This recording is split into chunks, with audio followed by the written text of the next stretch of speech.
Who else?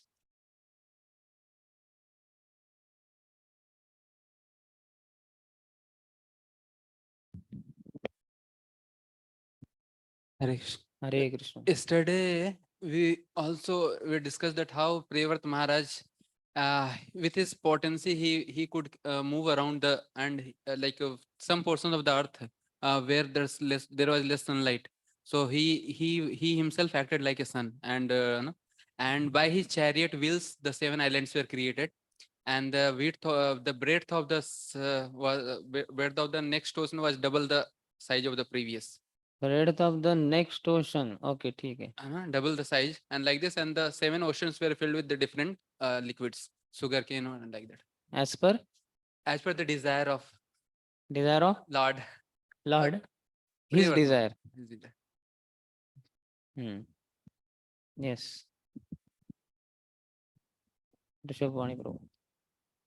So yesterday, it was we were also discussing that how somebody who has taken shelter of the Lord, he is protected, just like a honeybee which is taking drinking the nectar of the lotus, it will be protected by the petals of the lotus. Same Lotus flower. flower. Hare Krishna. Who else? Nasima Avtar Prabhu.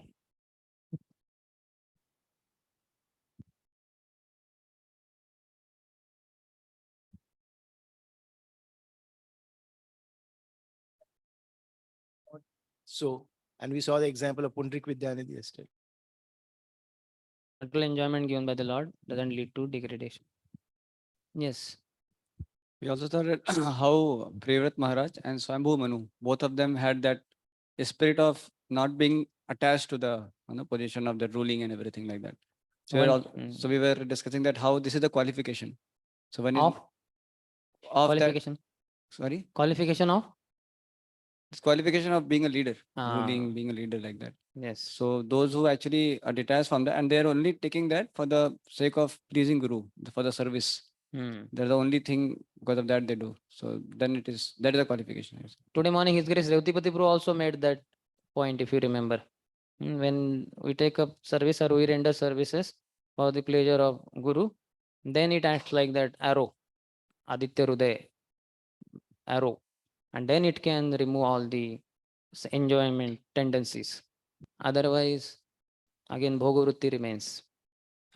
And we're also discussing that when we follow the superiors, when we act on their order, then only we can, the 6 co-wives and all that was coming. So then only this is possible to control all that. Yes. But on our own, even years may pass by, but still this like senses and minds are very dangerous. So only when we engage in the service of Guru and Krishna, that's the only way it can be controlled. Yes. So external situation doesn't matter. Gruheva vanete thake, ha gauranga, bole dake. Prabhupada quoted. Narottam Das Thakur. Yes. Any other? Online devotees also, though we are not able to see you. Could we see their lotus faces? Hare Krishna Prabhuji. Hare Krishna Mataji. This is Rindavani Priya Devidasi. Prabhuji, we have seen 4 types of sannyasis also yesterday: Kutichaka, Bahudaka, Parivrajacharya, and Paramahansa. And you have explained in a very well manner, like what is the Kutichaka. Bahudaka means the begging from many houses, and Parivrajacharya means then he goes place to place for preaching, and then Paramahansa. So these are stages. Yes, correct. They are there. Any other? Yes.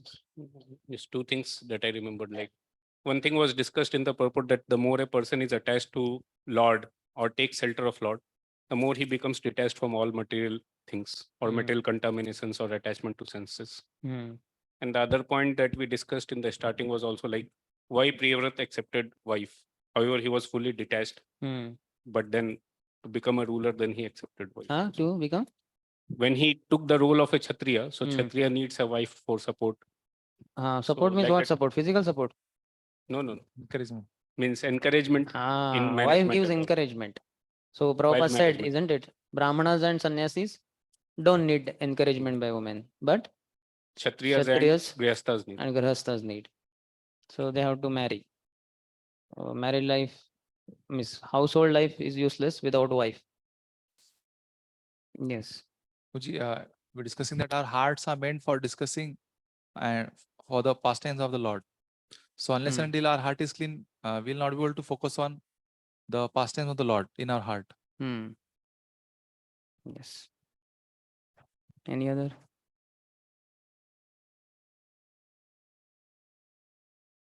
On to?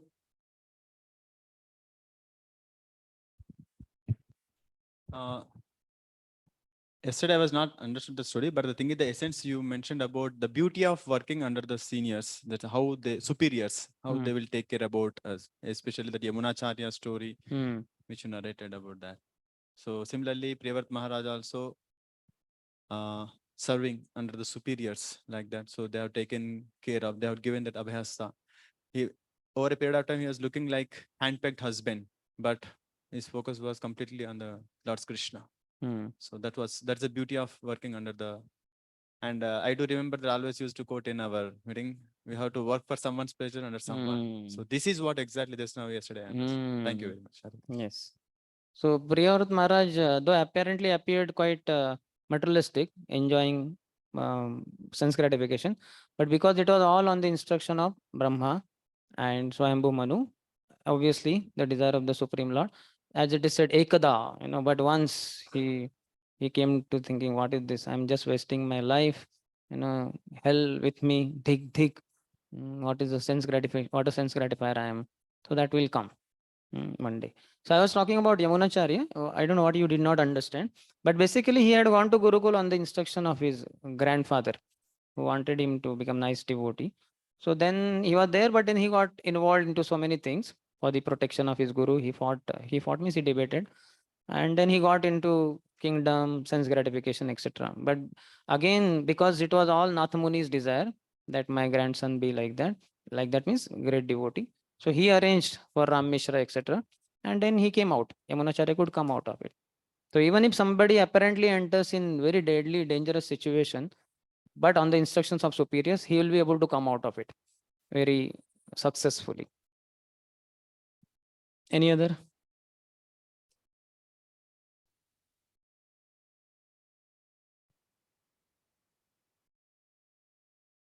Now we are doing a revision.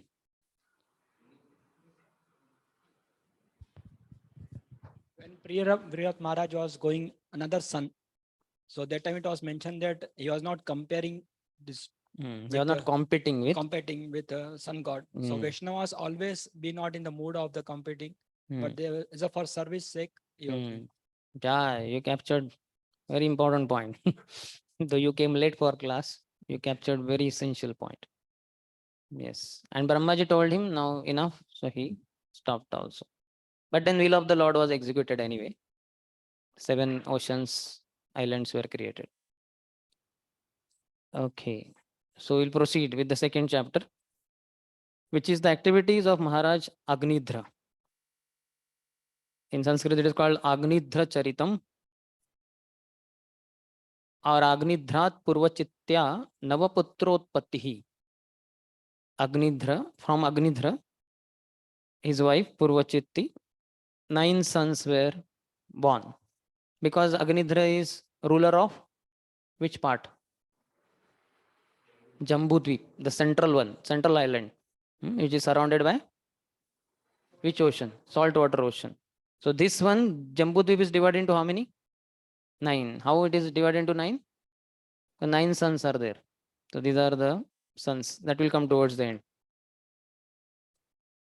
So in this chapter, Agnidhra, when he goes for performing austerities, so there Brahmaji sends one very beautiful heavenly, or rather from his own Brahmalok abode only, one very beautiful damsel, this Purvachitti. She's very beautiful and he converses with her. So a lot of discussion comes about the body of woman and how he kind of tries to not exactly seduce her, but he's kind of bewildered because some places it is said that from childhood he was performing austerities.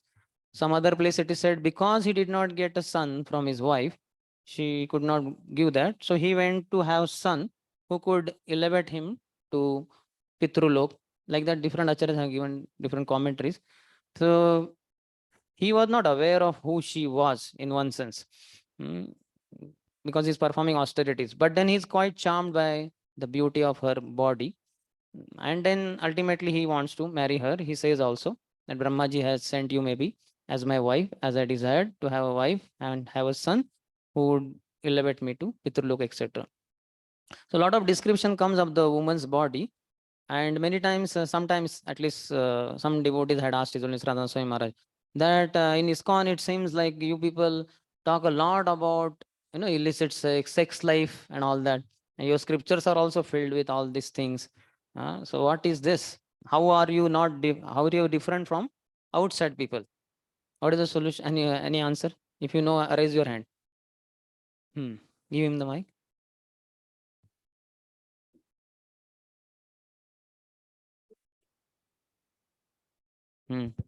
But I've heard that outside people don't talk about it, don't discuss about it, but they fall prey to it. We as devotees discuss about it, talk about it, hear about it to protect ourselves from it, and we don't fall prey to it. Haribo. Because we discuss based on Guru Sadhu Shastra. So it purifies our heart. Whatever contamination is there, that will be purified. And this is Srimad Bhagavatam is non-different from Krishna. This is pure description. This will not contaminate our heart. This will purify our heart.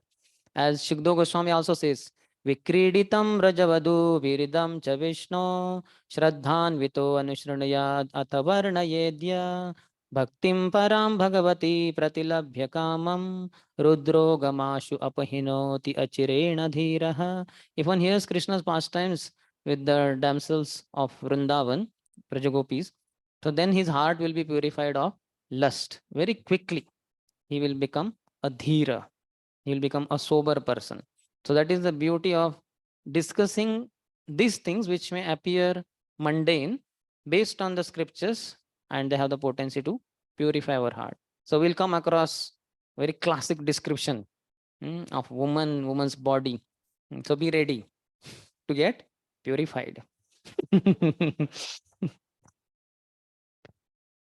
So first and second, these two verses talk about Agnidra's rule and austerities. There are prose verses, but I'll still read. Shri Shuka Vacha, Evam Pitari Sampravrutte Tad Anushasane Vartaman Agnidro Jambu Dvipokasaha Praja Aurasa Vadharma Vekshamanaha Paryogopayat. Shri Shukdev Goswami continued, after his father, Maharaj Priyavrat, departed to follow the path of spiritual life by undergoing austerities, King Agnidra completely obeyed his order, strictly observing the principles of religion. He gave full protection to the inhabitants of Jambudvip as if they were his own begotten sons. So Srila Vishwanath Chakravarti Thakur says that second chapter discusses some 3-4 things. One is how Agnidra obtained Apsara Purvachitti. Second, exhibiting lust and bore sons in her womb. And third, observe the principles of dharma. So read the purport. We'll read the whole purport, but read slowly. Who has the mic? Hari Gaurang Bro. Following the instruction of his father, Maharaj Priyavrat, Maharaj Agnidhar, ruled the inhabitants of Jambudvip according to religious principles. These principles are exactly contrary to the modern principles of faithlessness. As clearly stated here, the king protected the citizens the way a father protects his begotten children. How he ruled the citizens is also described here. Dharma Vikshamana, strictly according to religious principles. It is the duty of the executive head of a state to see that the citizens strictly follow religious principles. The Vedic religious principles begin with Varnasram Dharma, the duties of the 4 Varnas and 4 Asramas. Dharma refers to principles given by the Supreme Personality of Godhead. The first principle of Dharma or religion is to observe the duties of the 4 orders as enjoined by the Supreme Personality of Godhead. According to people's qualities and activities, society should be divided into Brahmanas, Kshatriyas, Vaisyas, and Sudras, and then again into Brahmacharis, Grihasthas, Vanaprasthas, and Sannyasis. These are religious principles, and it is the duty of the head of a state to see that his citizens strictly follow them. He should not merely act officially. He should be like a father who is always a well wisher of his sons. Such a father strictly observes whether his sons are performing their duties, and sometimes he also punishes them. Just contrary to the principles mentioned here, the presidents and chief executives in the age of Kali are simply tax collectors who do not care whether religious principles are observed. Indeed, the chief executives of the present day introduce all kinds of sinful activity, especially illicit sex, intoxication, animal killing, and gambling. These sinful activities are now very prominently manifested in India. Although 100 years ago, these four principles of sinful life were strictly prohibited in the families of India. They have now been introduced into every Indian family. Therefore, they cannot follow religious principles. In contrast to the principles of the kings of old, the modern state is concerned only with propaganda for levying taxes and is no longer responsible for the spiritual welfare of the citizens. The state is now callous to religious principles. Srimad Bhagavatam predicts that in Kali Yuga, the government will be entrusted with Dasyu Dharma, which means the occupational duty of rogues and thieves. Modern heads of state and rogues and thieves who plunder the citizens instead of giving them protection. Rogues and thieves plunder without regard for law. But in this age of Kali, as stated in Srimad Bhagavatam, the lawmakers themselves plunder the citizens. The next prediction to be fulfilled, which is already coming to pass, is that because of the sinful activities of the citizens and the government, rain will become increasingly scarce. Gradually, there will be complete drought and no production of food grains. People will be reduced to eating flesh and seeds, and many good spiritually inclined people will have to forsake their homes because they will be too harassed by drought, taxation, and famine. The Krishna consciousness movement is the only hope to save the world from such devastation. It is the most scientific and authorized movement for the actual welfare of the whole human society. First paragraph is describing how he acted very piously with based on dharma, and the second is how today's rulers are adharmic. In a sense, they don't worry about people follow religion or not. They are only interested in collecting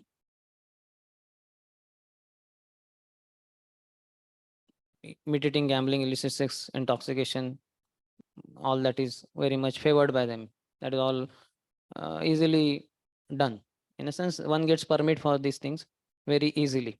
I was hearing one lecture of His Holiness Ramaswami Maharaj today morning about King Chitraketu, how he was very ideal, pious king. Maharaj was contrasting like everything he had of the world. He was himself very powerful. He was the emperor. He had very beautiful, chaste wives. All his citizens were very loyal, faithful, submissive to him. In fact, Maharaj was saying that they would be waiting. When would the time be that we can be paying taxes? That they were very clear that this is not our exploitation. The king is very loving, and all this what we are giving him will come back to us in the form of so many welfare activities. So they were very much eager, looking forward to paying taxes because they were loved. But in the today's world, we find how people, Maharaj also speaks about that. I have heard accountants means how expert he is. He expertly he can tell you how to escape all these laws, money payment to the government, etc. So they are the expert accountant. Maharaj said, this is what I have heard. So because people don't feel loved, the religion is not the basis. Krishna is not in the center. So then naturally it's all exploitation only. So that is the difference. So he says that Srimad Bhagavatam predicts that in Kali Yuga, the government will be entrusted with Dasyu Dharma, which means the occupational duty of rogues and thieves. And the second, he says, because of sinful activities of the citizens and the government, rain will increasingly become scarce. Then second, desiring to get a perfect son and become an inhabitant of Pitrulok, Maharaj Agnidhra once worshipped Lord Brahma, the master of those in charge of material creation. He went to a valley of Mandar hill where the damsels of the heavenly planets come down to stroll. There he collected garden flowers and other necessary paraphernalia and then engaged in severe austerities and worship. So that word Vishwanath Chakravarti Thakur says Pitruloka Kamaha. Prabhupada translates says he was desirous of Pitrulok. He wanted to go there. He wanted to get a perfect son, Vishwanath Chakravarti Thakur says. And Jiva Goswami Pad makes that comment that it is understood that his wife was barren. The details are not given, which wife and all that. Some wife might have been there earlier because kings would have many wives. But Jiva Goswami says it is understood that his wife was barren. So he wanted a son, perfect son. So he went there. Read the purport. The king became Pitruloka Kama, or desirous of being transferred to the planet named Pitrulok. Pitrulok is mentioned in the Bhagavad Gita, Yanti Devarata Devan Pitruyanti Pitrurataha. To go to this planet, one needs very good son who can make offering to Lord Vishnu and then offer the remnants to their forefather. The purpose of the Shraddha ceremony is to praise the Supreme Personality of Godhead, Lord Vishnu, so that after praising him, one may offer prasad to one's forefather and in this way make them happy. The inhabitants of Pitrulok are generally men of the Karma Kandya or fruitive activities category, who have been transferred there because of their pious activities. They can stay there as long as their descendants offer them Vishnu Prasad. Everyone in heavenly planet, such as Pitrulok, however, must return to earth after exhausting the effect of his pious act. Okay. So where is Pitrulok? Geographically? Near? Nraklok. Above hellish planets. Above means below, and below means above. And thus our language is Sanskrit, not English. Where? Near hellish planets. But he said above. Yeah, it is below Patal Loka. And that is on that same plane, there is Pitrulok, Yamaraj, what you call, capital, Sayamanipuri, and these 28 hills mainly. There are many more hills. So that is all below Patal Loka. But Pitrulok is operated from moon planet. So that's why the characteristics of moon planet are functional there. So our 6 months over here is 1 day of the demigods, equal is their night. So when we offer in Pitrupaksha once in a year, Shraddha, we means those who are supposed to. So then the Pitras, forefathers get Pinda, Dan. So they get that and they get nourishment and all that. So as long as that goes on, the Pitras can be there. And here also it is said who become the inhabitants of Pitrulok are generally main of the Karma Kandya or fruitive activity categories who have been transferred there because of their pious activities.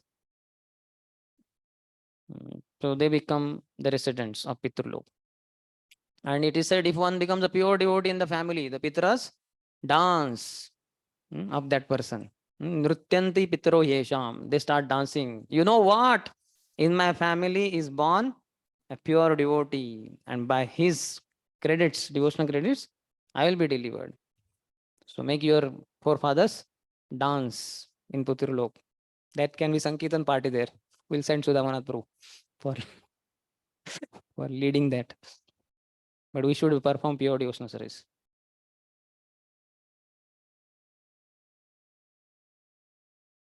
So many details I don't know, but they must be wanting to go there. Yanti Devavrata Devan Pitru Yanti Pitrota. So they desired. In fact, he is one who is desiring. That's how the whole discussion is coming. This Agnidhra. He desires to go to Pitrulok and he will go also at the end. You will find that. So those who desire there only, as per the desire only, no? Bhutani Yanti Bhuteja. Those who want to go to Bhuta's planet, they worship Bhutas. So as per their desire, they go. But desire means also they have to do the activities necessary. Karma kandi activity. Huh? Yes. Karma kandi activity they have to do now. Also many. Then they reach there.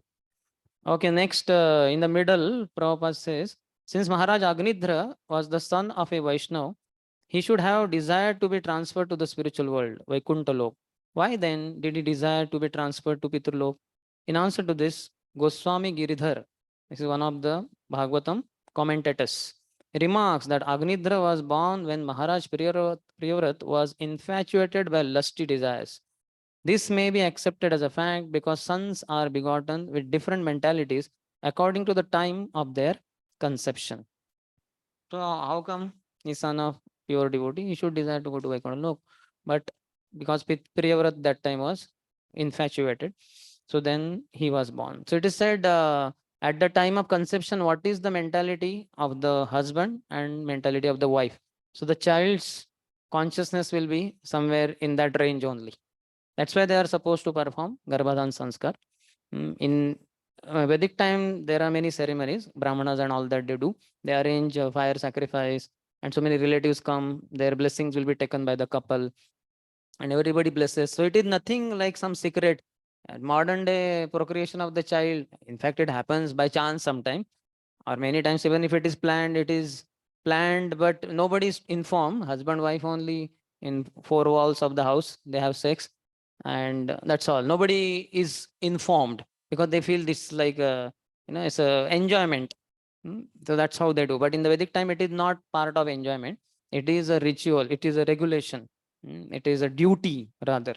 So they would invite all the relatives, and the couple would take blessings of all would bless the Brahman. The fire sacrifice is there, and then relatives, and then they have physical union and so many other things later on then. So that is how it would be done. So the mentality of the child will be accordingly. So in ISKCON, the devotee chant 50 rounds, they say. So sometimes some people say by chanting 50 rounds, there will be no desire, only to have sex. Yeah, that is true. In a sense, the mind will be so purified. The contamination of enjoying mentality will go away. And then one may have pure sex, dharma viruddho bhuteshu, kamosmi bharatarshava. Sex in accordance with the scriptural injunctions for the pleasure of the Supreme Lord. The couple desires a child for the upliftment of humanity and everyone in the society.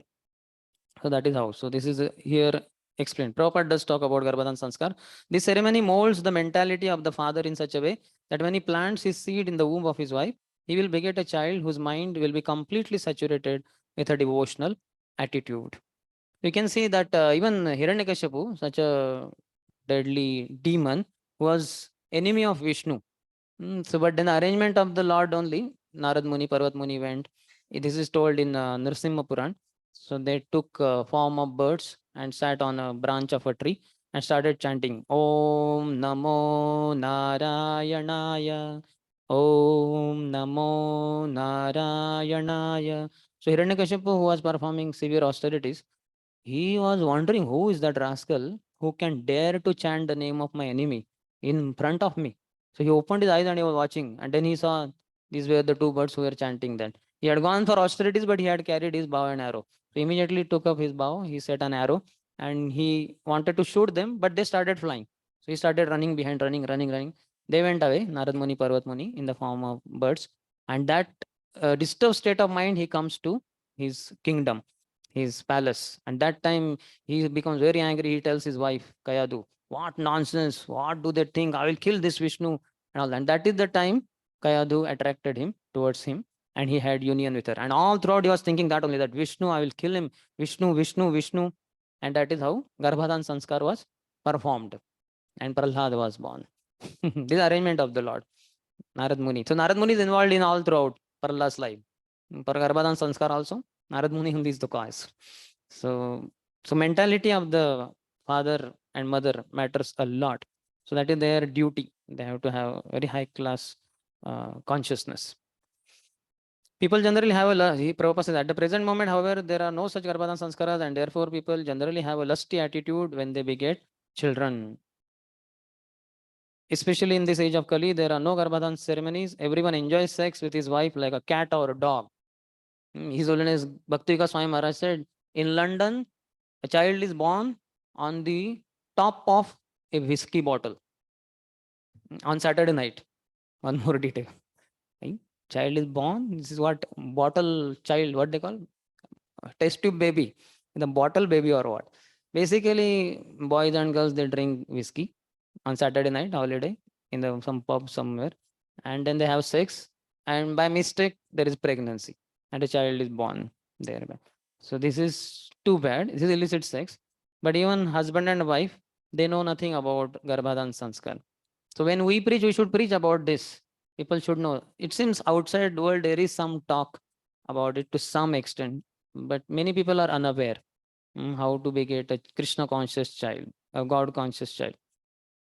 So and that's how then low class children are born, and they create nuisance for parents and eventually for whole society, sometimes nation also.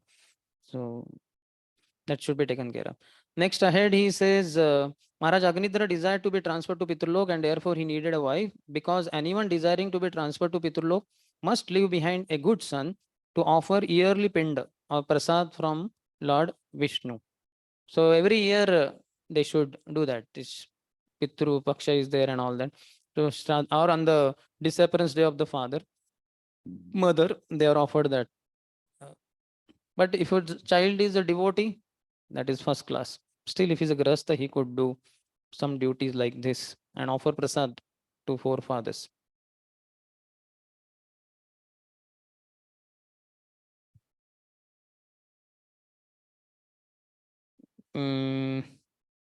Should be like that. At least what happens when the, as I have heard, because now 9th is my mother's Varsha Sadha, and in Pitru Paksha also, because mother and father left body last year. So I had gone home. So I asked my brother, so he told me some details. So according to them, that one should offer this pinda for 3 generations around. Father, grandfather, and great grandfather. Generally, these are the ones when he will know.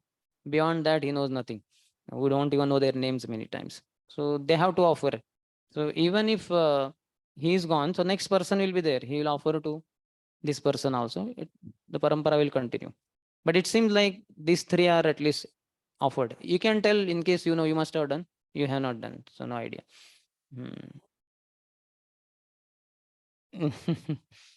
If he has reached there, that way everybody will exhaust. Material, everything material is temporary. Tetam bhuktva swarga lokam vishalam kshine punne marte lokam vishamti. Even those who go to heaven also, when their own punya is shin, they have to fall down in the martya lok. So these people also, nobody can remain there perpetually because that planet itself is temporary. It's a material planet. Anyway, we don't have to worry. We don't have descendants. Hari bol. We are thinking about our ancestors, if at all. But for them, we just chant Hare Krishna, Krishna Krishna, Hare Hare, Hare Ram, Ram Ram, Hare Hare. We have transcendental descendants by preaching. We at once produce 10, 15, or big people produce 30, 40 children, isn't it? Small scale, maybe 5, 10, 15, like that. And Prabhupada said that I wish through all this endeavor, if one of my disciples becomes pure devotee, then by his devotional credit, I may also be accepted in Golokunda. So that same principle. Our preaching, isn't it? What if you're somebody you preached and he became pure devotee? He will think of you. Pudama Prabhu had come to my hostel, CA hostel, and he preached to me, carried a bag of books, trolley bag, and distributed a small book. Isn't it? He may remember and we may be delivered. So same principle is there, but no physical relationship. We produce spiritually, procreation. That's why so many children at once, and batches after batches, and we never grow old also.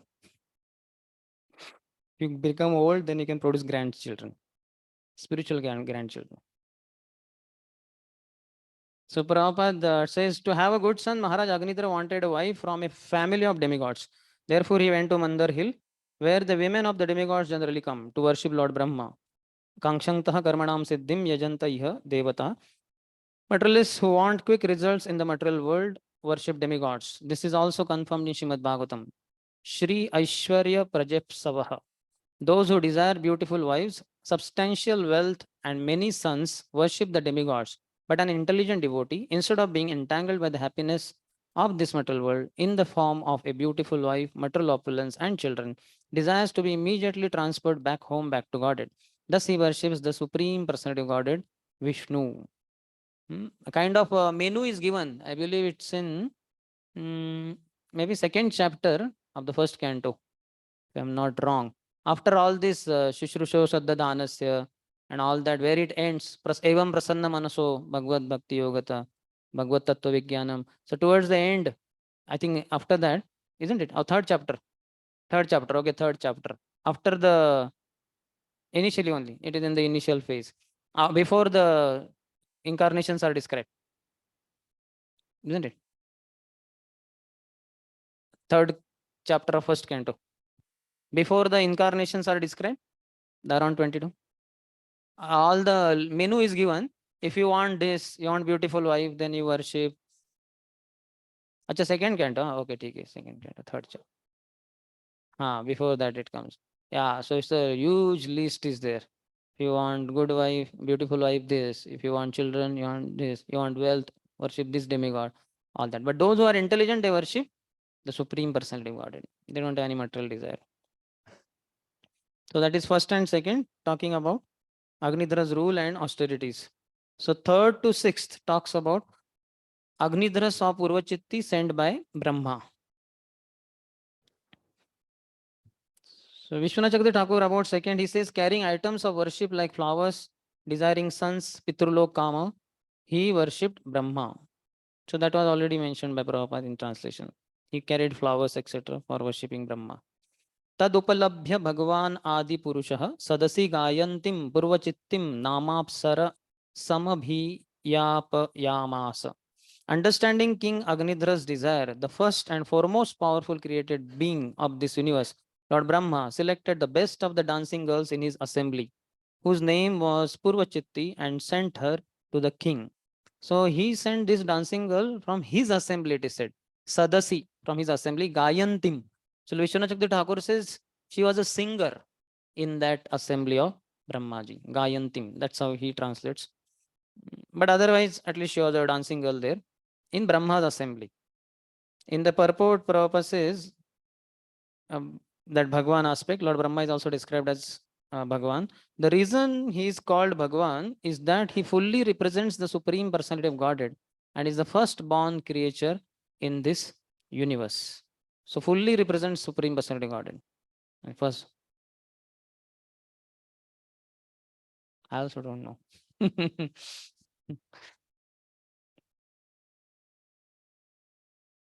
Tapasya is in this Tapalok, Janalok, Tapalok, Maharlok. Different, they are not one and the same. There are different functions in different planetary systems. Don't ask the details. Some are given, I think, in fifth canto end only.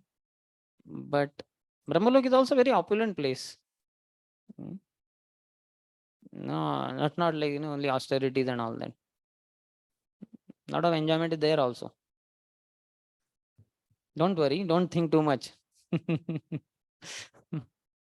Which one? Going and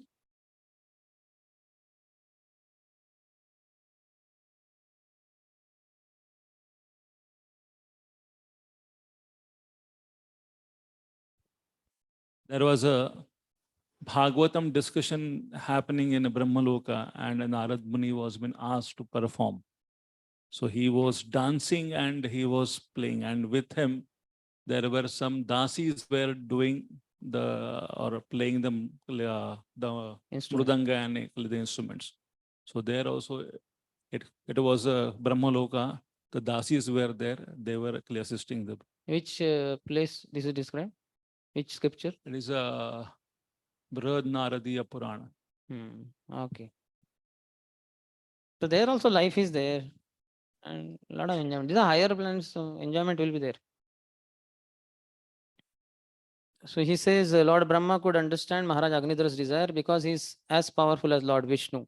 As Lord Vishnu, situated as Paramatma, can understand the desire of the living entity, so Lord Brahma can also understand the living entity's desire for Vishnu as a via medium informs him. Bhagavatam Tene Brahma Hruday, Lord Vishnu informs Lord Brahma of everything from within his heart. Because Maharaj Agnidhra specifically worshipped Lord Brahma was pleased and he sent Purva Chitti, the Apsara, to satisfy him. So for more discussion, fourth verse. The Apsara sent by Lord Brahma began strolling in a beautiful park near the place where the king was meditating and worshipping. The park was beautiful because of its dense green foliage and golden creepers. There were pairs of varied birds such as peacocks, and in a lake there were ducks and swans, all vibrating very sweet sounds. Thus the park was magnificently beautiful because of the foliage, and foliage, the clear water, the lotus flowers, and the sweet singing of various kinds of birds.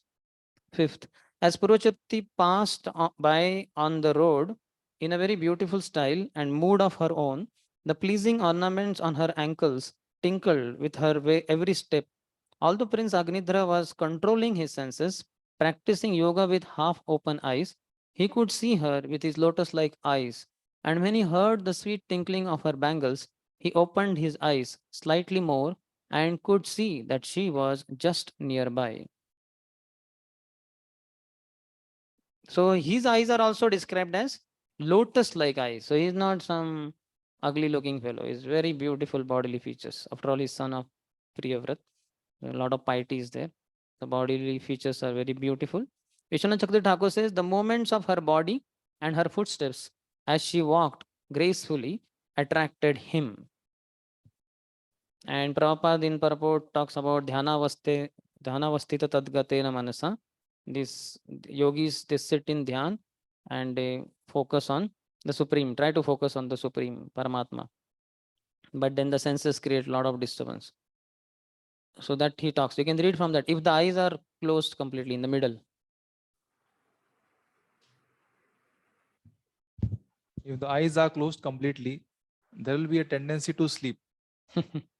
So-called yogis sometimes practice to a fashionable form of yoga by closing their eyes and meditating. But we have actually seen such so-called yogis sleeping and snoring while meditating. transcendental meditation. This is not the practice of yoga.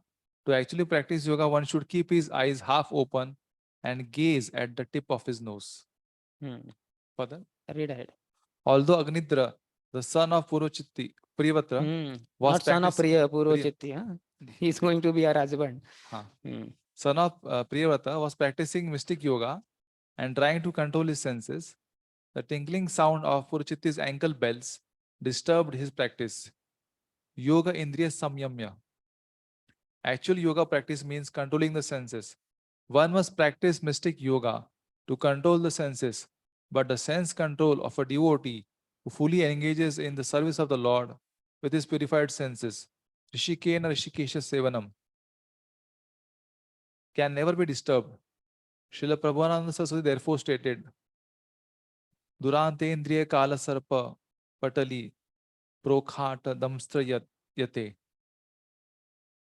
The practice of yoga is undoubtedly good because it controls the senses, which are like venomous serpents.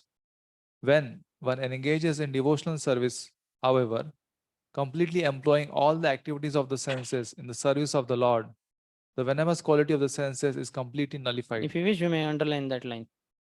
So we always fear our senses go off track here, there. But if they are completely engaged in the service of the Lord, they will not go here and there. It is explained that a serpent is to be feared because of its poisonous fangs. But if those fangs are broken, the serpent, although it seems fearsome, is not at all dangerous. Devotees, therefore, may see hundreds and thousands of beautiful women with fascinating bodily movements and gestures, but not be allured, whereas such women would make ordinary yogis fall. So we can see here, Prabhupada is directly writing.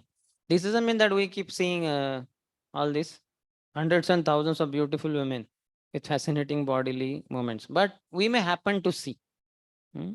So in such cases, we don't go on the street with closed eyes so that I don't get to see some beautiful woman, other will fall down. You will fall down in this place faster than by seeing some woman. You may break your hands and legs. So ours is not that kind of yogic approach. I don't want to see. We want to see Krishna. We want to get charmed by Krishna's beauty. And when, as much as our heart is charmed by Krishna's beauty, that much we won't be attracted to all this worldly beauty, which is here today, gone tomorrow. The grapes of today are raisins of tomorrow. So that is the beauty of a woman. That is what he knows. I did not say. He completed. He knows much better than me. So that is the beauty of a woman. You know, in the what do you call youthful days, the skin is very smooth, very nice, like our skin. We do like this, release it immediately, it becomes normal like that. But old people, you release the skin, it takes long time for it to become so-called smooth. It is not smooth at all, but whatever it is, it takes, because the wrinkles are there. It's all gatras become shithil. All the skin and all becomes very loose. But that is not the case in youthful. Youthful days, just like grapes, we can see that skin is so smooth, tight, kind of flexibly tight. But in kishmish, then raisins, there is nothing there. All the thing is gone, dried up. Just like grapes are dried up and they become raisins. Similarly, the womanly beauty, youthful beauty is all dried up. So many beautiful actresses, whether Bollywood or Hollywood, if you see their photos, don't see, but I'm just telling. In youthful days, they look so charming. Maya in full beauty, full splendor is there. But she only, you watch her at the age of 70, 80, 85. You won't believe that. You'll say, no, no, this lady cannot be her, impossible. That girl is so beautiful. Whereas this lady, I don't think, but she is the same only. That same thing he also said, no? What is that? Liquid beauty story we all know, isn't it? So he said, no, no, no, I want to see her. She has called me. She said, I'm the same. He said, no, no, you cannot be. I want to meet her. She's so beautiful. She said, look carefully. Then you will know. I am the same. I have taken whatever. I think she did not reveal, but all that. So that is the thing. So those who can foresee, they are intelligent people. Those who cannot foresee, they are the foolish people. They will see only the skin of today and think, this is it, and this will remain forever. This is Maya. But even Gyanis have some knowledge, and they can see, oh, this woman only in her 20s, if only 60 years just fast forward, and then she's no more beautiful. So with knowledge, one can see the future. But Maya means one sees what it is today, and he misunderstands it to be remaining forever. That is Maya. Maya is very powerful. More Maya will be described by Prabhupada. Okay, go ahead. Even the advanced yogi, So when we see the beautiful woman and if you feel disturbance in the heart, then we have to know I am not pure. I am contaminated fellow, like that. And no need to get discouraged. That means I should chant more carefully. Hare Krishna, Krishna Krishna, Hare Hare, Hare Rama, Rama Rama, Hare. I thought I am a great hero, but now it's proved I am a big zero. So one can be made humble by the grace of the dust of the lotus feet of beautiful women. They are also Krishna's agents to give us realizations. Yes. Even the advanced yogi, Vishwamitra, broke his mystic practice to unite with Menaka and beget a child known as Shakuntala. The practice of mystic yoga, therefore, is not sufficiently strong to control the senses. If you want, you can underline that. So by mystic yoga power practice is not possible. By jnana also it is not possible. Only by bhakti. Another example is Prince Agnidra, whose attention was drawn to the movements of Puruchitti, the Apsara, simply because he heard the tinkling of her ankle bells. In the same way that Vishwamitra was attracted by the tinkling bangles of Menaka. Prince Agnidra, upon hearing the tinkling bangles of Puruchitti, immediately opened his eyes to see her beautiful movements as she walked. The prince was also very handsome. As described herein, his eyes were like the buds of lotus flower. As he opened his lotus-like eyes, he could immediately see that the Apsara was present by his side. So all these what you call fantasies in the mind only. Like in so many bells may keep ringing here and there, small, and so that makes no sense. But if it is on the body of a woman, whatever bangles or ankle bells, then so many bells inside start ringing, ting ting ting ting ting ting. So that is the problem. So that is because of our contamination, our envy towards the Supreme Lord, that the desire to enjoy everything around is there, and in that the topmost enjoyment is body of the opposite sex. So we can see that how much it's a fallacy basically.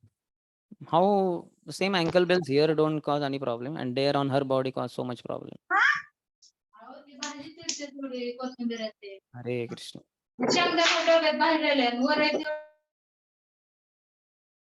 Next, sixth.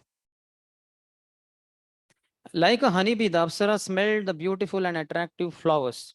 She could attract the minds and vision of both humans and demigods by her playful moments, her shyness and humility, her glances, the very pleasing sounds that poured from her mouth as she spoke, and the motion of her limbs. By all these qualities, she opened for Cupid, who bears an arrow of flowers, a path of oral reception into the minds of men. When she spoke, nectar seemed to flow from her mouth. As she breathed, the bees, mad for the taste of her breath, tried to hover about her beautiful lotus-like eyes. Disturbed by the bees, she tried to move hastily, but as she raised her feet to walk quickly, her hair, the belt on her hips, and her breasts, which were like water jugs, also moved in a way that made her extremely beautiful and attractive. Indeed, she seemed to be making a path for the entrance of Cupid, who is most powerful. Therefore, the prince, completely subdued by seeing her, spoke to her as follows. Read the purport. Who has the mic?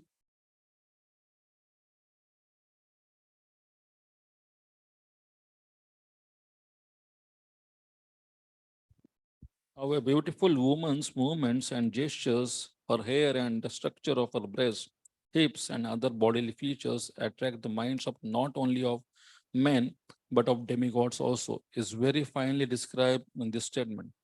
So woman is given special power for man. As such, men also for women, but men are more susceptible for lusty attacks by the arrangement of the Lord. But if the culture is not there, then women also become very lusty. And as Chanakya Pandit says, their lust is 9 times more than even man's. So very deadly. And she will go to any extent to satisfy her lust. She can kill her husband, kill her brother-in-law, kill her brother, father, anyone and everyone. So that is unfortunate condition if the culture is not there. So this is description. Yes. The words Divija and Manuja specifically emphasize that the attraction of feminine gestures is powerful everywhere within the material world, both on this planet and in this higher planet So system. that word is not Dvija, that is Divija. Ja means taking birth, and Divi means celestial planets, heavenly planets, and then Manuja in this earth also. So it is Divija. Yes. It is said that the standard of living in the higher planetary system is thousands and thousands of times higher than the standard of living on this planet. Therefore, the beautiful bodily features of the woman, there are also thousands and thousands of times more attractive than the features of the woman on the earth. The Creator has constructed the woman in such a way that their beautiful voices and movements and the beautiful features of their hips, their breasts, and other parts of their bodies attract the members of the opposite sex, both on the earth and on the other planets, and awaken their lusty desires. When one is controlled by the cupid or beauty of woman, he becomes stunned like matter such as a stone. You must have seen movies, audio, video clips. We show to in device and all that. How many of you seen that? One man is walking on the street. Her, I mean, that not man. Sorry, I already revealed. A girl is walking on the street and her back is fully exposed. She has worn a cloth, whatever that, and back is fully, and she's moving. And one man is, how many of you seen that? Yeah, and then she goes and she stands at some pole or something. And then this man goes very close to her. Her back is fully exposed. There is no cloth on that. And then suddenly she turns around and gives a big smile. But then she is no more she is he. And this person is completely, oh Krishna. He doesn't say Krishna. He says, oh Maya. He doesn't say Maya also. So this is one. And another one, if you have seen. Now I thought of bringing them here, but I thought better not. It will अग्नि भड़क जाएगा शायद उल्टा ना हो जाए क्योंकि these are not devotional movies but we show to newcomers like that man at the petrol pump or somewhere is feeling I don't know what is he feeling or something but one girl goes with very semi-clad kind of only thighs are covered below everything is bare feet means not that she was not having sandals but most of the legs are visible and he is watching and then he's supposed to move forward. He's stunned by seeing her legs and supposed to move forward. He doesn't go, but then that bar comes from the top, dhad, and hits him on the head and he kind of falls unconscious. How many of you seen that? Yeah. Toll plaza? Okay, toll naka. Usko toll mil gaya. So this is what happens with the men when they are controlled by Cupid or the beauty of a man. He becomes stunned like matter, such as stone. So man gets completely attracted. Ahead. Captivated by the material movements of women, he wants to remain in the material world. So these are material movements of women. They are not having any spiritual movement. Isn't it? Prabhupada has spiritual movement. So we should, our heart should move by Prabhupada's movement. Isn't it? Otherwise, it will be moving by the material movements of the women. Their walking, their speech, the way they, everything will come now here. The hair, each one very graphically is described over here. It creates so much disturbance in the heart of the main. Sometimes just their silky hair. That may be advertisement or whatever else, Dabur Avla or whatever. And the man is infatuated. But this is all temporary. The hair will fall off. The woman will only fall down on 4 things only. So those who can fast forward, they are intelligent. And those who cannot, they are fooled. Thus, Yes. one's promotion to the spiritual world is checked simply by seeing the beautiful bodily structure and movements of women. Sri Chaitanya Mahaprabhu has therefore warned all devotees to beware the attraction of the beautiful woman and the materialistic civilization. Sri Chaitanya Mahaprabhu even refused to see Prataprudra Maharaj because he was very much opulent person in the material world. Lord Chaitanya said in this connection, Nishkinchanasya Bhagavat Bhajano Mukhasya, those who are engaged in the devotional service of the Lord because they are very serious about going back home, back to God, should be very careful to avoid seeing the beautiful gestures of the woman and should also avoid seeing the person who are very rich. So 2 disturbances, as we earlier yesterday also discussed women and wealth. So wealth also is very charming. When if you go to some rich people, sometimes we happen to go, such a fabulous wealth is there. We may close eyes, our eyes may become wide open. My God, what opulent house. Sofa and all the furniture, very amazing.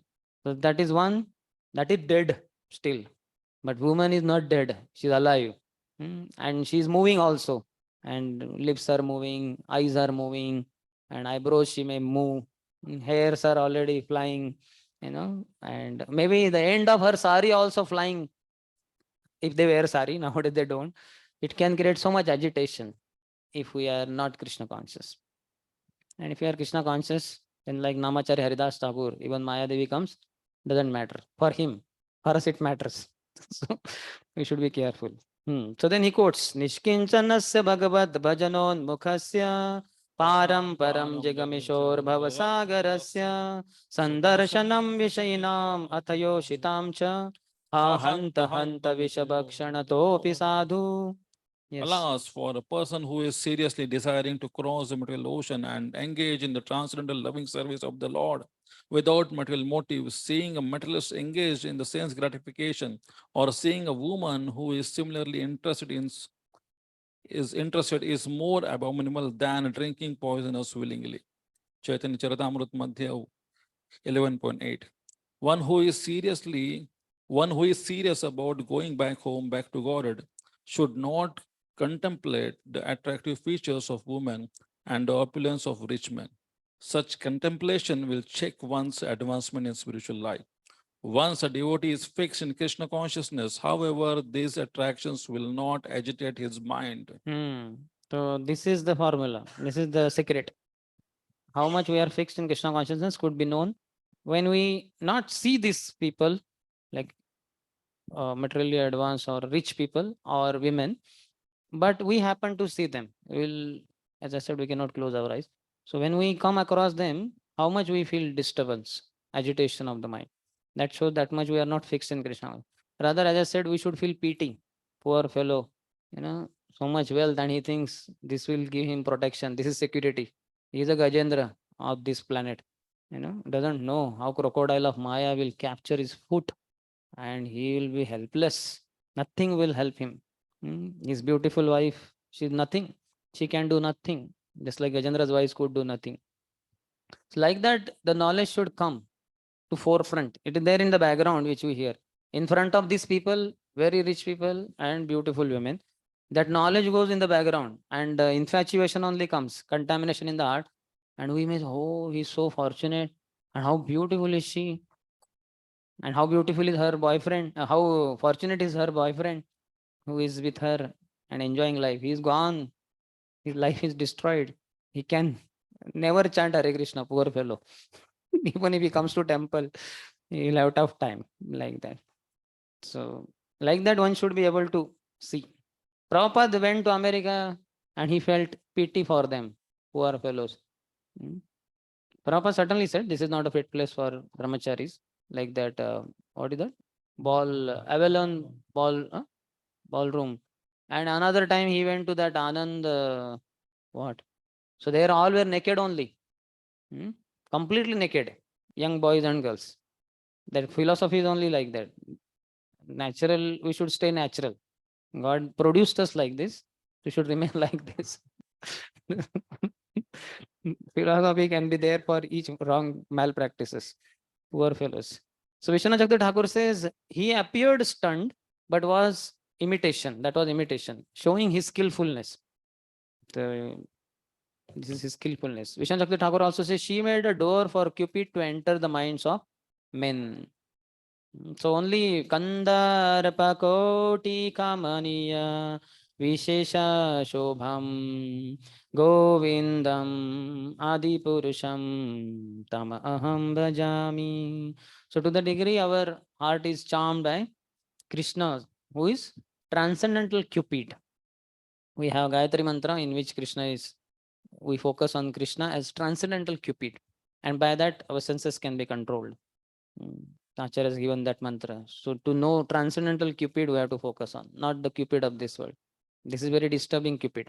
That Cupid is very satisfying. Krishna, the transcendental. In Vrindavan, once Cupid came to shoot arrow on Krishna. That place still exists near our Krishna Balram temple called Madan Ter. And in order to shoot a person, you need to aim. So he had to shoot on Krishna. So he aimed on Krishna and he happened to see the lotus face of Vrindavan Chandra. So beautiful. He was charmed and he collapsed there on the ground unconscious. That Madan Ter is there near our temple, Krishna Balram temple. So Krishna has that potency to attract not just one Cupid, millions of Cupids. So that's why our heart should be attracted to Krishna only. That's why we should chant very carefully. Hare Krishna, Krishna Krishna, Hare Hare. Hare Ram, Ram Ram, Hare Hare. To the degree in the morning we don't chant attentively, to that degree we are susceptible to Maya's attacks in the form of beautiful women, also rich men. So one should chant rather than what they call breakdown maintenance. Better is prevention. Yeah, preventive maintenance is better than breakdown maintenance.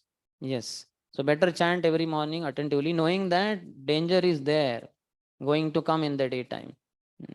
And if I want strength, this is the time I should gather strength. Then in the 7 to 16, Agnidra's flattery to attract Purvachitti. So these are 10 verses. Vishnu Chakra Thakur says, how by seeing her he was bewildered is revealed in these 10 verses. So 7th. The prince mistakenly addressed the Apsara, "O best of saintly persons, who are you? Why are you on this hill? And what do you want to do? Are you one of the illusory potencies of the Supreme Personality of Godhead? You seem to be carrying two bows without strings. What is the reason you carry these bows? Is it for some purpose of your own or for the sake of a friend? Perhaps you carry them to kill the mad animals in the forest." So he is referring to her eyebrows, bows without string. So they're like this, no? Bit curved, but then there is no string there. It seems the women have that in the beauty parlor. My sister in childhood, I used to hear from eyebrow. The girls would talk, my sister and her friends, girlfriends. So I was small boy. Eyebrows करने जाना है. I was to think eyebrows करने क्या जाना है? Eyebrows they already. But in the saloon they go and it seems they shape the eyebrows. They cut. I know what they do. Huh? Trim. Okay, okay. So that they will look very symmetrical and beautiful shape. Naturally, it may not be there for all. It is there only for few who have pious credits. So these people try to create credits. So they get them trimmed. So eyebrows is one feature of woman's beauty, which makes the man mad. He says, perhaps you carry them to kill the mad animals in the forest, in this forest. And Vishnu Chakra Thakur says, who is that mad animal? He himself. That is the deeper meaning of this verse. So he is only the mad fellow who is getting attracted to her, and she is there around to kill him only, this mad animal. And we will hold down that thing. Let's see. There are two opinions, it seems. Vishnu Chakra Thakur says he indicates that he does not know the difference between a man and a woman since practicing austerities from childhood. So he's practicing austerities from childhood, so he's not able to understand the difference between a man and a woman. That is Vishnu Chakra Thakur's commentary in this part. So Prabhupada in the purport says, Kamaisthaiste rutagyana. When one becomes lusty, he loses his intelligence. Therefore, Agnidhra, having lost his intelligence, could not distinguish whether Purvachitti was male or female. He mistook her for a Muniputra, the son of a saintly person in the forest, and addressed her as Munivarya. Because of her personal beauty, however, he could not believe her to be a boy. He therefore began studying her features. First, he saw her two eyebrows, which were so expressive that he wondered whether he or she might be the Maya of the Supreme Personality of Godhead.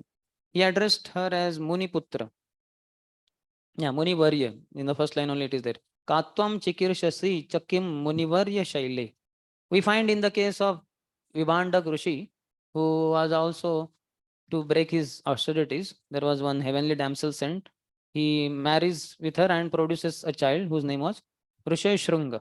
But after producing the child, this Apsara at once left the boy and she left for heavenly kingdom.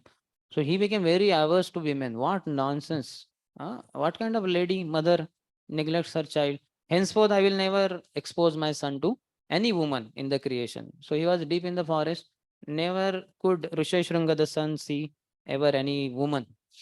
And then here Rompad Maharaj, the friend of Dasharath Maharaj, in his kingdom there was drought. He needed rains. He consulted many. They said only if a pure brahmachari steps in your kingdom, there could be rains. Otherwise not. So they said this Vibhandak's son Rishyashrunga is very powerful brahmachari. If he could be brought and he could perform sacrifices, then how to get him? Not so easy, because he's under the strict vigilance of Vibhandak Rishi, who doesn't expose him to anything wrong, particularly women. So then some girls, whatever 10, 12 years old girls, were made to wear the clothes of Muniputras, like sons of the sages. And they came in this kingdom when Vibhandak had gone out in the forest. When Rishishanga was alone at kingdom in ashram. So they came and said, and he was attracted to them, the girls, beautiful features. But he doesn't know that they're girls. And he says, oh, you, who you are? You are. So we come from across this river. There is another Rishi's ashram. So we are his sons. Oh, really? So let us play now. And they start playing many things they talk. And then they catch his hand sometimes. They press his hand. They embrace him. And 22,000 volt current passing through. And he doesn't understand. He feels nice, but he's not clear as to what is it. But then anyway, afterwards in the evening before Vibhandak returns, they go. And when he comes back, by seeing sun only, he understands something has gone wrong with this boy. So he asks, who came today? So he says, some Muniputras came. Muniputras? So he's trying to describe. But then he understands something is very deadly. My son seems to be contaminated. He says, henceforth, anytime they come, you're not having anything to do with them. So he says, yes. But after some days, again, Vibhandak Rishi is gone out. And again, they come. And this time they invite him, you come across the river. We have our, just like we are coming here, you should also come. He said, no, I cannot come. No, please come. And he was charmed by their beauty. So he went. And as soon as it is said, when he stepped that side in that kingdom, immediately trained. And he was the one who performed a yagya for Dashrath Maharaj. He married the daughter of Dashrath Maharaj, Shanta. And he was the one who performed yagya. And by that came Ram, Lakshman, Bharat, Shatrugna, the 4 sons of Dashrath Maharaj, through that payasam, etc. So he is addressing her as Muni Varya. So one can get bewildered in the presence of opposite sex.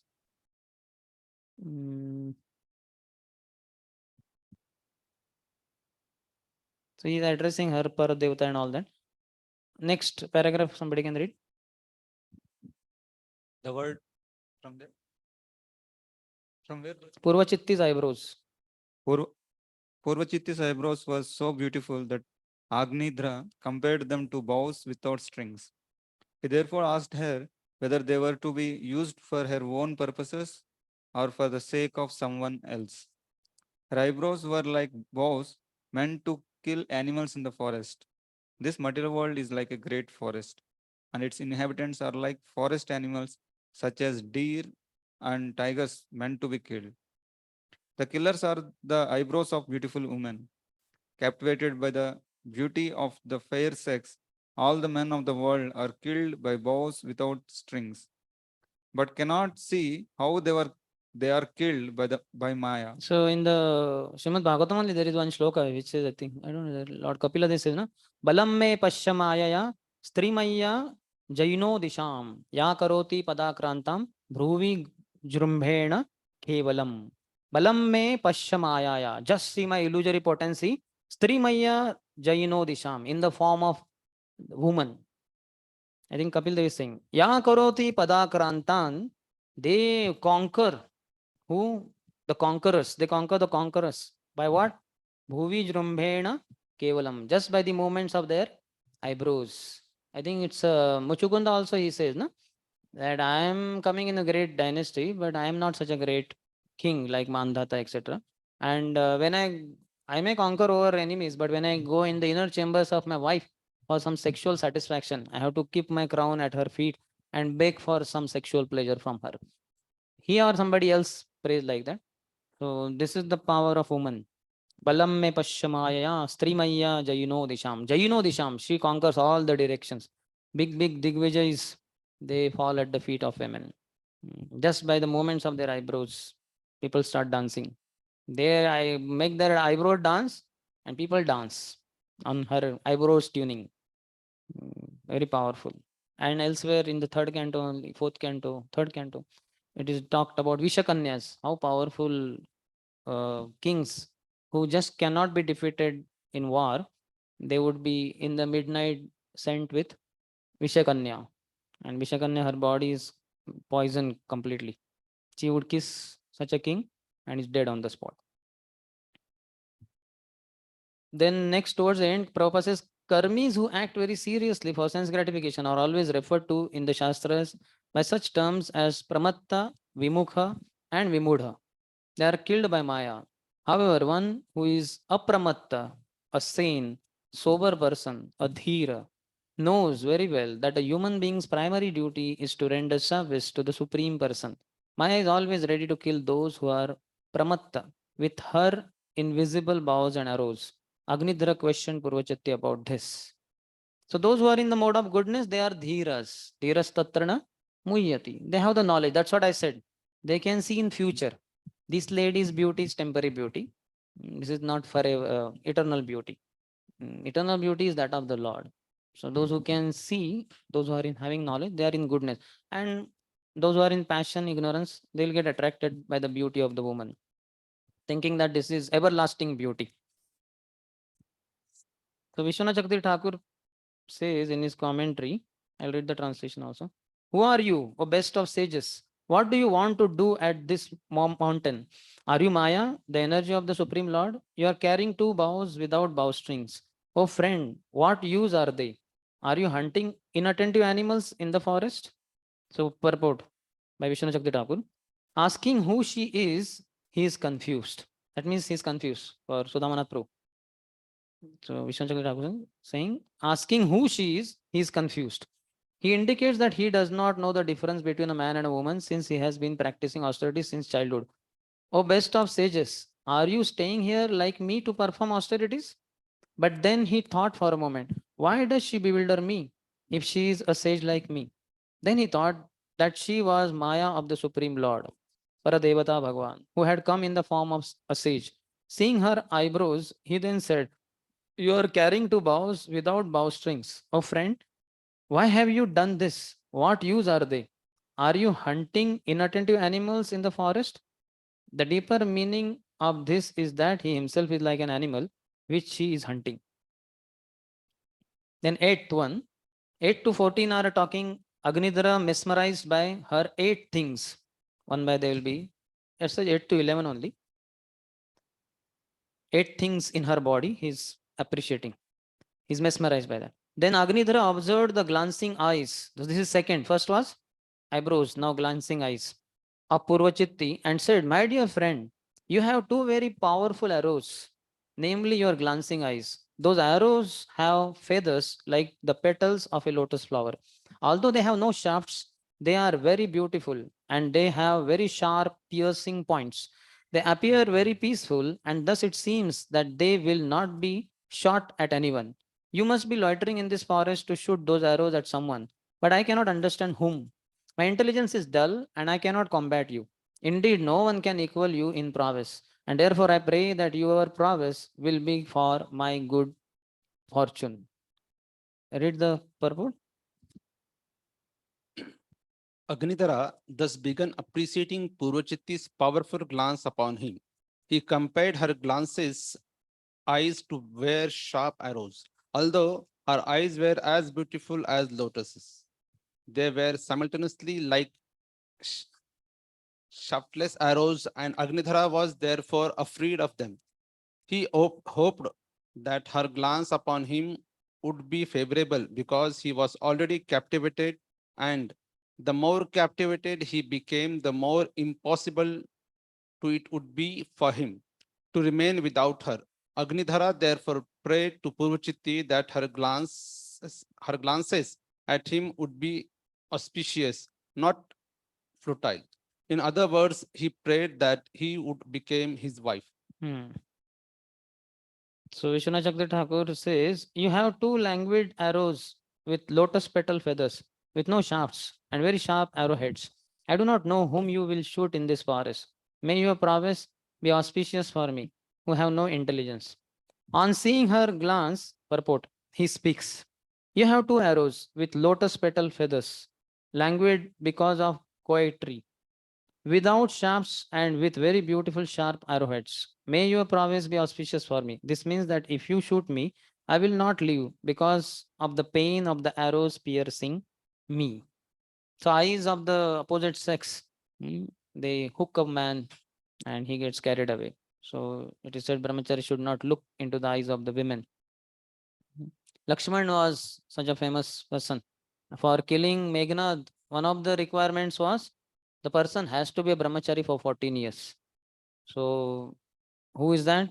Lakshman only. Though he was married, so that is also sign or example for Grahastha brahmachari. He was already a Grahastha because he was married to Urmila.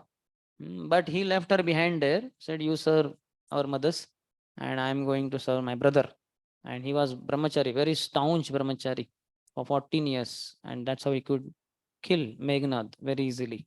And also when the, this, what is his name, Sugriv, when he said that, yeah, we found one woman was being kidnapped by some Rakshasa and he went by airways and she dropped her ornaments and our monkeys, they dragged them to our cave and we have them. And when they were shown to Lord Ram, immediately he was happy. Oh, this is Sita's necklace, this is her earrings and nose ring, this, that, so many things. And he shows in ecstasy to Lakshman, Lakshman, isn't this the necklace of Sita, her earring?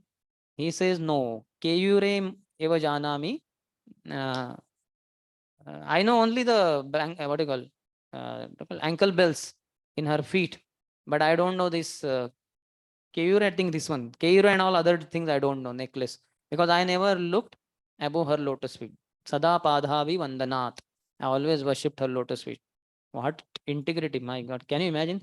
They are Kshatriyas and not any other woman, bhabi only, elder bhabi. So what is the problem? No, he never saw. So he cannot understand what, bangles, necklaces, earring, nose ring of his bhabi only. He is not able to do that. What a staunch brahmachari. We should take his dust to become at least somewhat better brahmacharis. Amazing. So that is required. So one should not look in the eyes of the opposite sex. Otherwise it will lead to troubles. Okay. So we'll end here and we'll begin after 10 minutes. Break. So please come back. The ecstasy is going to go unlimitedly higher. Life, he cannot enjoy her illegally. So he has to marry her. And thus her maintenance in youthful days is taken care of. So that's how she will look beautiful in her youth. So at least one person in the creation will be there. He'll say, she looks very beautiful. The rest of the world may not agree. But he has to say that. He will naturally feel because he will marry her then. And her protection is taken care of. Because in childhood, woman is protected by father, in youthful days by husband, and in old days by son. This is also very special because when she is young girl, father is young and stout. He can protect her.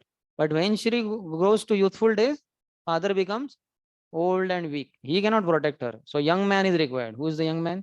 Her husband, who will do that. But when she grows old, husband is also old. He also again cannot protect. So there is another young man required. Who is that? Her son. So amazing arrangement by the Lord. In all phases of her life, a young, stout, strong man is there to protect her. So very special. So Lord has made natural arrangement for the protection of the women if they remain within culture. If they become uncultured. Yes, Mataji. Prabhuji, when did you start the class? Actually, did you start late? Because I think we missed half an hour of the lecture. I began at 12:15 only. Yeah, but Is it not? nobody was Huh? flashing. Half an hour we missed. Krishna, he is saying that it is his mistake. Please forgive him and us also. I was not knowing only.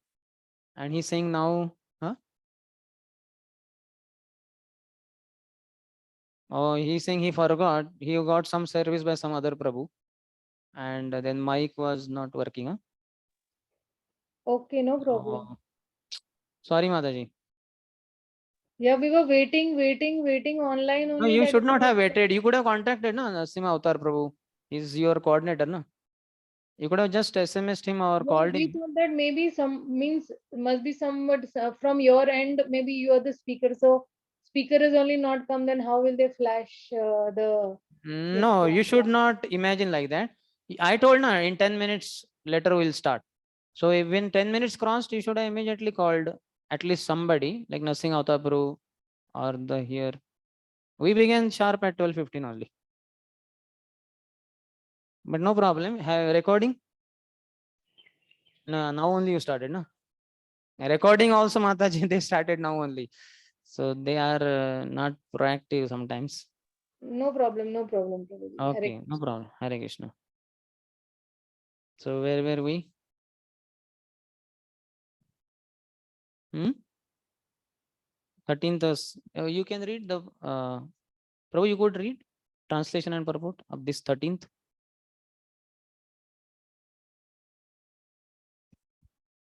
Translation. What is the means of subsistence of the people of your place? O sage, because of your chewing, the fragrance of the sacrifice is coming is here. You are a portion of Vishnu. You have two Makara earrings which shine continuously. You have a face like a lake with two restless fishes, two rows of shining teeth like rows of swans, surrounded by locks of hair like swarms of bees. Purport. What do people eat to maintain their lives in your place? Noticing the astonishing fragrance emanating from her chewing betel nut, he speaks. By chewing betel, the fragrance of the sacrifice comes here. Persons of another place are said to be the performers of sacrifice. The sacrifice is inferred from the fragrance. This statement indicates that he is not familiar with either betel nut chewing or sacrifice. Another version is Adanat Bahir Anga Bhati. You maintain your life without eating since you are a portion of Vishnu. Vishnu does not need to eat. Shruti says, Anshan Anshnana Anyo Bhikchashi. The Lord looks at the Jiva without eating. Shvetashatara Upanishad. You have signs of Vishnu. You have two Makar earrings made of jewels which shine continuously without blinking. In your face, which is like a lake, are two agitated fishes of your eyes and two rows of brilliant teeth like swans with locks of hair like a swarm of bees. So her face is compared to lake, eyes to fishes, and no, earrings to sharks, and rows of teeth to swans. So that way, he's. So one should not see like this. One should not see only, and if sees, one should immediately fast forward. And that is knowledge, goodness. Next, 14th. My mind is already restless, and by playing with a ball, moving it all about with your lotus-like palm, you are also agitating my eyes. Your curling black hair is now scattered, but you are not attentive to arranging it. Are you not going to arrange it? Like a man attached to women, the most cunning wind is trying to take off your lower garment. Are you not mindful of it? So here, her curling black hair, and her playing with the ball, that is all described. What was Devoti doing on the terrace? Playing with the ball, yeah. So that time one Gandharva happened to see her. So beauty was so intoxicating, he fell from the plane only on the ground. Huh? Mohini Murti also. So be careful. So purport. The girl, okay, you read the purport. That is on the chair. Put hand below. The girl Puruchitti was playing with a ball in her hand, and the ball seemed like nothing but another lotus flower captured by her lotus-like palm. Because of her movements, her hair were loose, and the belt holding her cloth was giving away, as if the cunning wind were trying to make her naked. Yet she paid no attention to arranging her hair or fixing her dress. As Agnitha tried to see the girl's naked beauty, his eyes were very agitated by her movements. So the ball is also compared to lotus flower, and her palms of the foot of the hand also are compared to lotus. So this hair, loose hair. Ideally, chaste women never have loose hair. They always tie up in braid. Not this kind of. But unfortunately, the civilization today, they have that, and on that so many things, so many advertisements on their hair moving and so many things in that. And similarly, their clothes, this also kind of description comes. Wind blowing off the clothes of women, means particular woman, that is to agitate that man whom she is aiming to make him fall down. Okay, what is Vishwanath Thakur's commentary? The translation: the ball struck by your lotus hand, which moves in all directions, agitates my eyes, though I am already bewildered. Are you not aware that your hair has become unbound and that the crafty, lusty wind has taken off your garment? Purport: seeing her play with the ball, he speaks. The ball disturbs my eyes, and I have already become bewildered in the heart.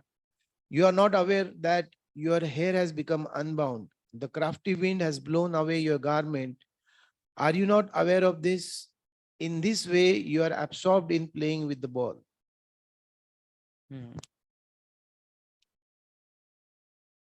Next, 15th. Oh, best among those performing austerities, where did you get this wonderful beauty that dismantles the austerities performed by others? Where have you learned this art? What austerity have you undergone to achieve this beauty, my dear friend? I desire that you join me to perform austerity and penance, for it may be that the creator of the universe, Lord Brahma, being pleased with me, has sent you to become my wife. So here he's coming to that last conclusion. Read the purport. You make it the mic to Thakur Babu. Kind of. Purport: Agnidhra appreciated the wonderful beauty of Purvachatti. Indeed, he was surprised to see such exceptional beauty, which must have been the result of past austerities and penances. He therefore asked the girl whether she had achieved such beauty just to break the So penance. this also, because of past austerities and penance, a woman, for that matter, man also, may have some exceptional beauty. But nowadays, the way the girls, what austerity? They are doing all nonsense, is exposing their bodies.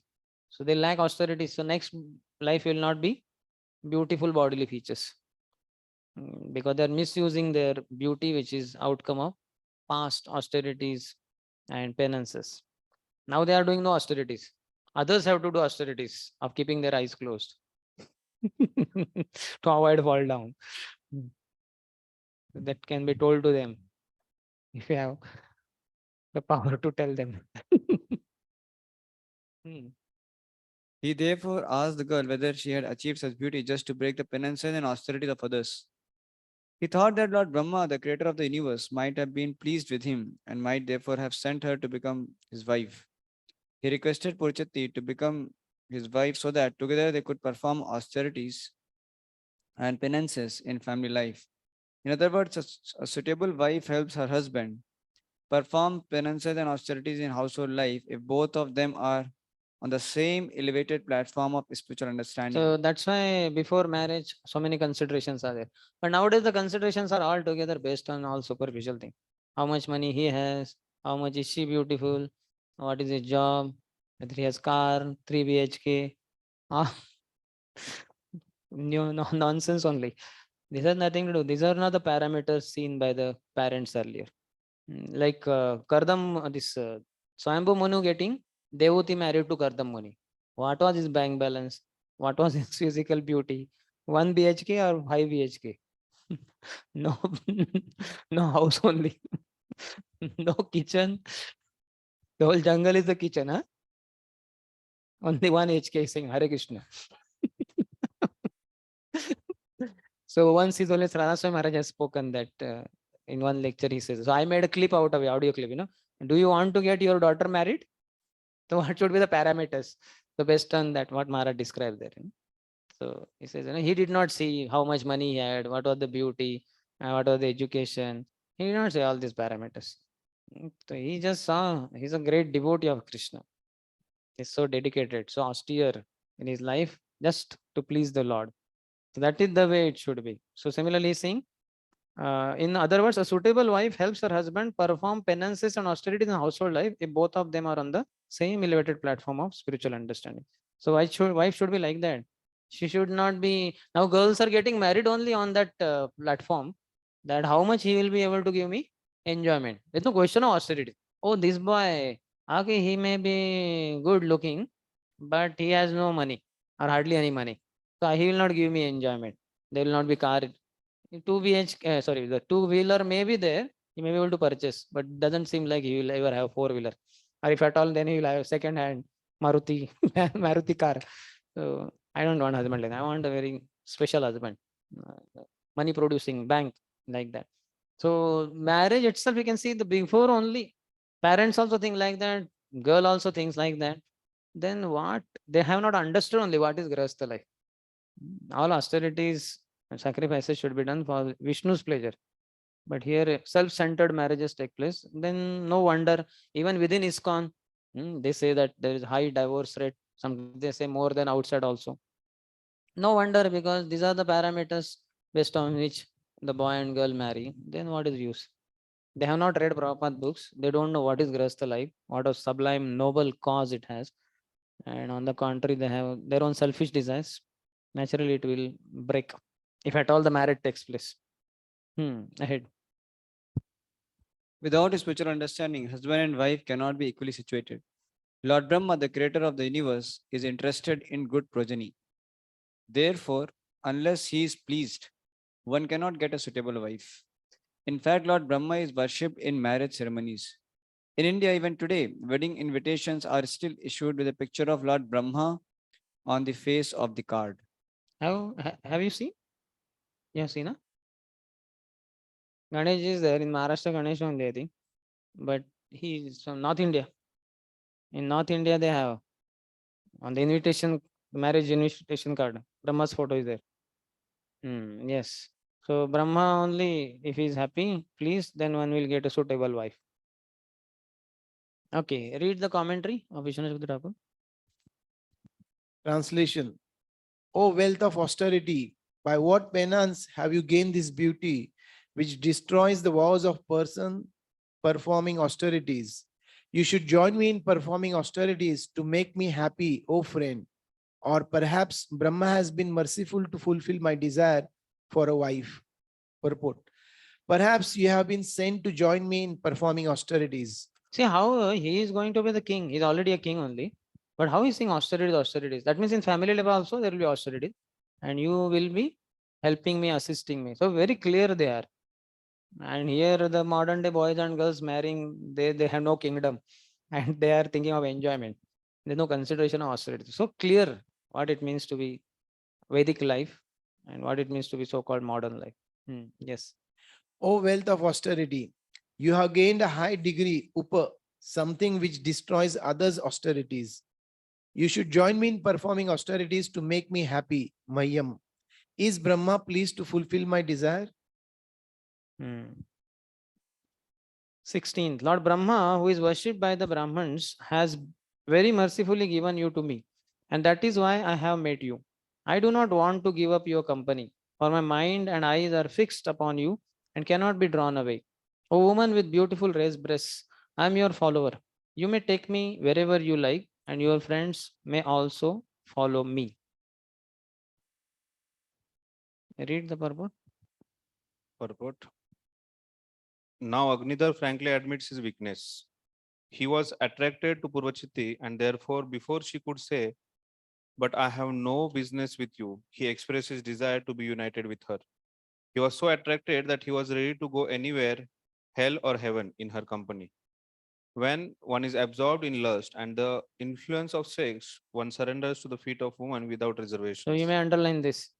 Only when one is infatuated with lust, then only he will surrender to the feet of a woman. Otherwise not.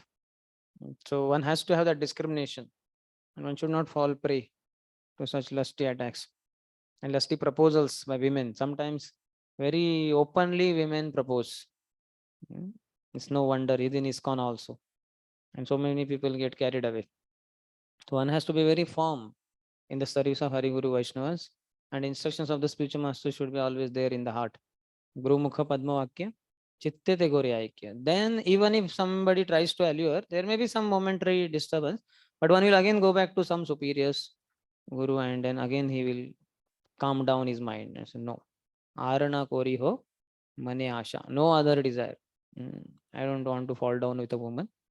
I want to elevate myself. Manahi manushanam karanam bandha mokshayo. Mind only is the cause of elevation, liberation, and mind only is the cause of bondage, depending on whether one has controlled the mind or has not controlled the mind. Ahead. Srila Madhvacharya remarks in this connection that Today one- is his appearance day, yes, isn't it? yes. Hmm. When one engages in joking and talking like a crazy person, one may say anything and everything, but his words will be meaningless. So, especially in the presence of opposite sex, one speaks like that because he gets carried away. That's why Prabhu should not guide Matajis. Brahmacharis in particular should not counsel Matajis. The husband should be there. And if the husband is not there, some other Prabhu could be there. Through his medium, one can guide them. I have seen brahmacharis talking for hours and hours guiding Matajis. And I have asked also one person, how can you guide Mataji so much? Rishta hota hai na, it's relationship is there. So what relationship? Very dangerous relationship. Means in the mind I was thinking. Why can't you guide her husband? No. The husband. Now one will always feel the husband doesn't have so much interest. Mataji has so much interest. Yeah, and you also have so much interest in her. Then your interests match. And whole world's interest is destroyed. Guru Parampara's interest is destroyed. One has to be extremely careful. Now, okay, did you read? Okay, please read. No, not that. Acha, you have. Okay. I will not leave you since you have been given by translation, huh? Brahma. Yeah, it's a translation of 16th verse. Hmm. I will not leave you since you have been given by Brahma. My mind and eyes cannot leave you. O woman with beautiful raised breasts, you should lead me wherever you want. May your favorable friends follow me. Purport. He fears that she will say, what is the benefit for me in obeying you? I am going now.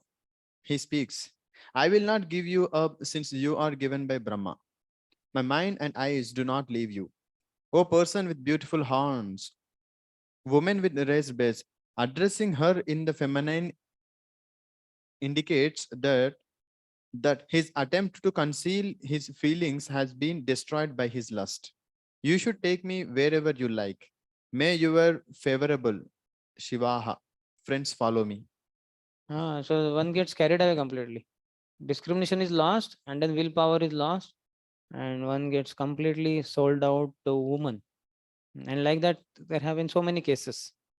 So one has to be very firm, take shelter of Guru Parampara, and remain protected. That one Alwar is there, isn't it? The two girls were passing, two sisters, and they happened to see him. What was his name?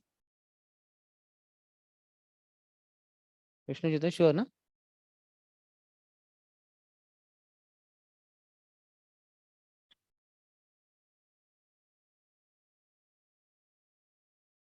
Sisters were there. So they had a kind of, they were prostitutes, huh? And they had the what you call kind of bet, Hey, he's so absorbed, such a devotee. The younger one said then I think, oh, I can attract him to me. Yeah, how can you attract? He's such a great devotee. So just give me some time. And then she asked for service. And then he gives also, I think. Mendicant. And then asks for service. So he gives her flower service, something in the garden. But then one day it rains heavily. Isn't it? Isn't it? Or we are mixing the two stories? Mixing the two? Huh? This same, na? Sometimes we may mix the two stories. Like we mix two slokas, like that we mix two stories also sometimes. So then, and then it rains heavily and her body becomes wet. Her inner bodily parts are visible. And he gets completely infatuated. No? He's not the one? No, I'm not talking about that. That inside the hut, I'm not talking. What is his name? Jamadagni, I'm not talking. I'm talking about the Alwar only. So it rains only, na? and then he's already infatuated towards her, no? Or because of that he's having infatuation, and then what happens?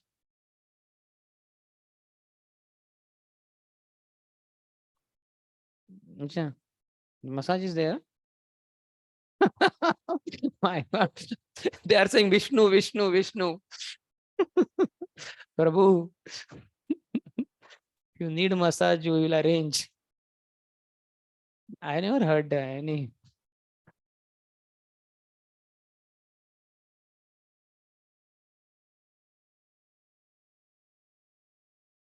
Hmm.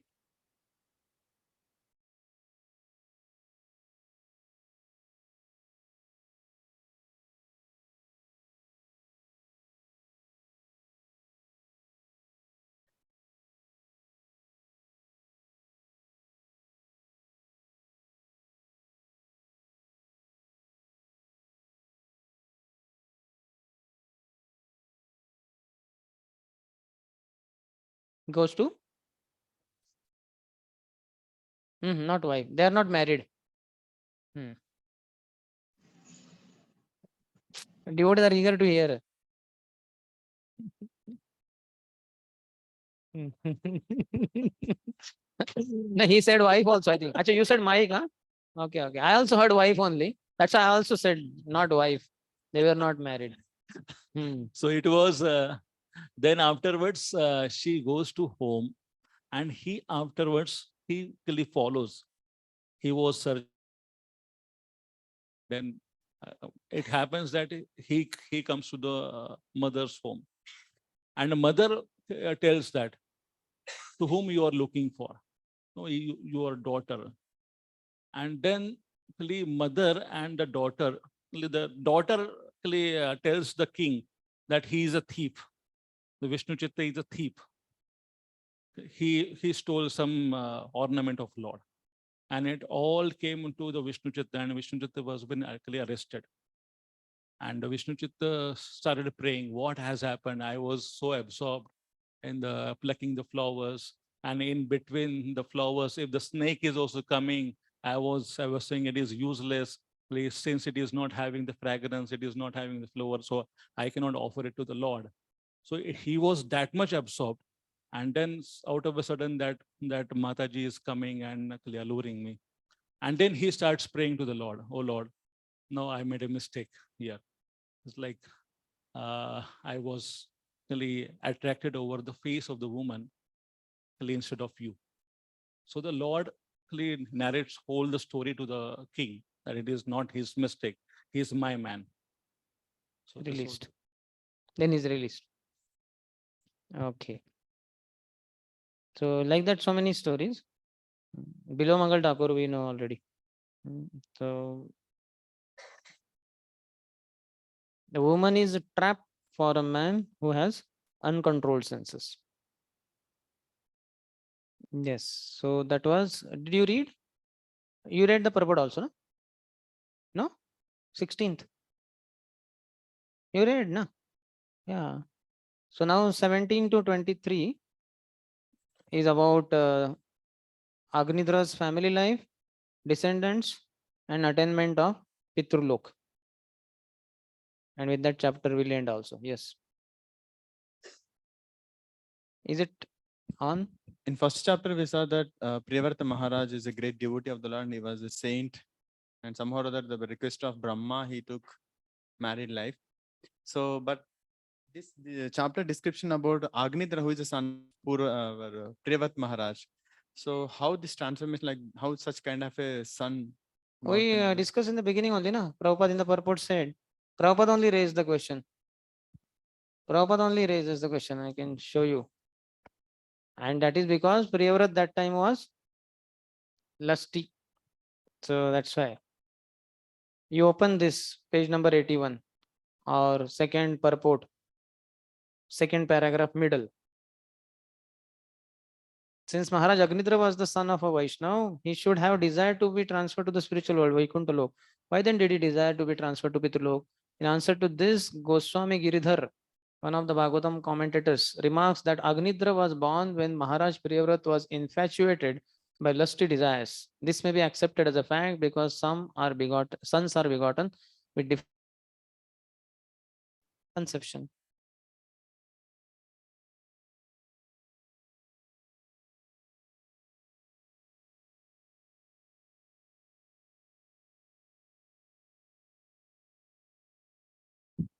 Hmm. Hmm. Hmm. Yeah. Here, how it can be applied? Priyavrat lived much before only. He's not there at all. This is happening all afterwards. Okay. So these three things are discussed 17 to 23. 17th. Shukdev Goswami continued. Maharaj Agnidra, whose intelligence was like that of a demigod, knew the art of flattering women to win them to his side. He therefore pleased that celestial girl with his lusty words and gained her favor. Purport. Since King Agnidra was a devotee, he actually had no attraction for material enjoyment, but because he wanted a wife for progeny, and Lord Brahma had sent Purvachitti for this purpose, he expertly pleased her with flattering words. Women are attracted by a man's flattering words. One who is expert in this art of flattery is called Vidagdha. So originally for whom is that word? For Krishna. Vidagdha Madhav. Lalita Madhav, Vidagdha Madhav. Dhira Lalita. So many words are there for Krishna. So Krishna had that side also, Dhira side also. Is Vidagdha also. He's expert in every aspect of life. But for man, it is said ordinarily, he's expert in this art of flattering a woman. So woman will be attracted to him. So women are less intelligent in that sense. They don't understand that this man, will exploit me by using nice flattering words. He may say, "You are so beautiful. Your eyes remind me of this and that," and she will really feel, yeah. Basically, everybody wants to be glorified, and unfortunately, those who are not cultured girls, they will be tempted. They will be allured by such kind of flattering words by some boy or somebody, and then they fall prey to some vice. So, and men should not, that's why we should not also, too much conversation with women is not good. Outside of service, no question. Nothing about personal life. One should not share one's personal feelings. Women should also not do that with women. That's why Andarwadi would be there. All the women together and they can talk unlimitedly. Whatever they want to share from their heart, this, that, questions and all that. That kind of protective forums were there earlier. Now what? Forget about Andarwadi, Baharwadi, all are Bahar only. If you go to Bangalore, where I had been recently, Whitefield area is there. Such a densely populated area and so many boys, young boys and girls loitering all over the place. I got thousands of them from all over India because it's all software industry zone. So a lot of them come, all software engineers, boys and girls. They stay and then they are attracted to each other. They keep talking, they keep jogging, all that kind of things. No protection for women. They don't want to be under anyone's custody. They want freedom. And they talk also. I think in the this thing plane, I was hearing one girl was saying, the air hostess only, I will not marry. I don't want to marry till 30, 32. I want to enjoy life. She was telling to another boy, what do you call that? That steward and stewardess. So all crazy fellow, crazy civilization. Okay, and here they are not marrying early, and then they are attracted to some boy saying some nice things about them. So foolish. Might as well they get married, and husband can glorify her within the walls of the house. Then hearing some flattering words by some man and he exploiting her. But that intelligence is not there in the world today, unfortunately. Okay, then what is Vishwanath Chandra Thakur saying?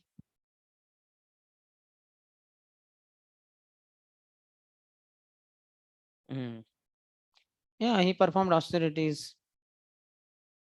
but he wants to have son also, by whose grace he could go to Pitrulok. So he needs wife naturally. We don't have to think. We are only improper. We should think that they are all proper because they have come in the pages of Srimad Bhagavatam. We don't have to think, how much lusty is this Agnidra? Seems to be 99% lusty. But Prabhupada said he was a devotee. So that 99 reduces to how much? 49 or 58? How much critical we don't have to be. He has come in the pages of Bhagavatam. So he's far superior to all of us. Now the details, whatever Acharyas have given, that much only we are discussing little bit. Vishnu Thakur, Jiva Goswami hardly speaks about all these things. Nothing. Hardly any commentary. Directly from few verses and then directly to the end of the chapter, some 22nd verse. That's all. Jiva Goswami hardly comments.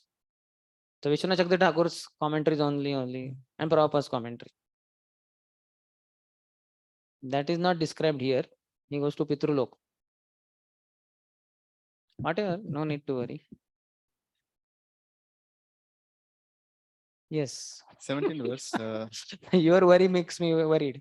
As far as Agnidra, I am not concerned. Means he's a great soul, Priyavara's son. Translation. Sukadeva said, So being your ex- roommate also, na? You will come back there.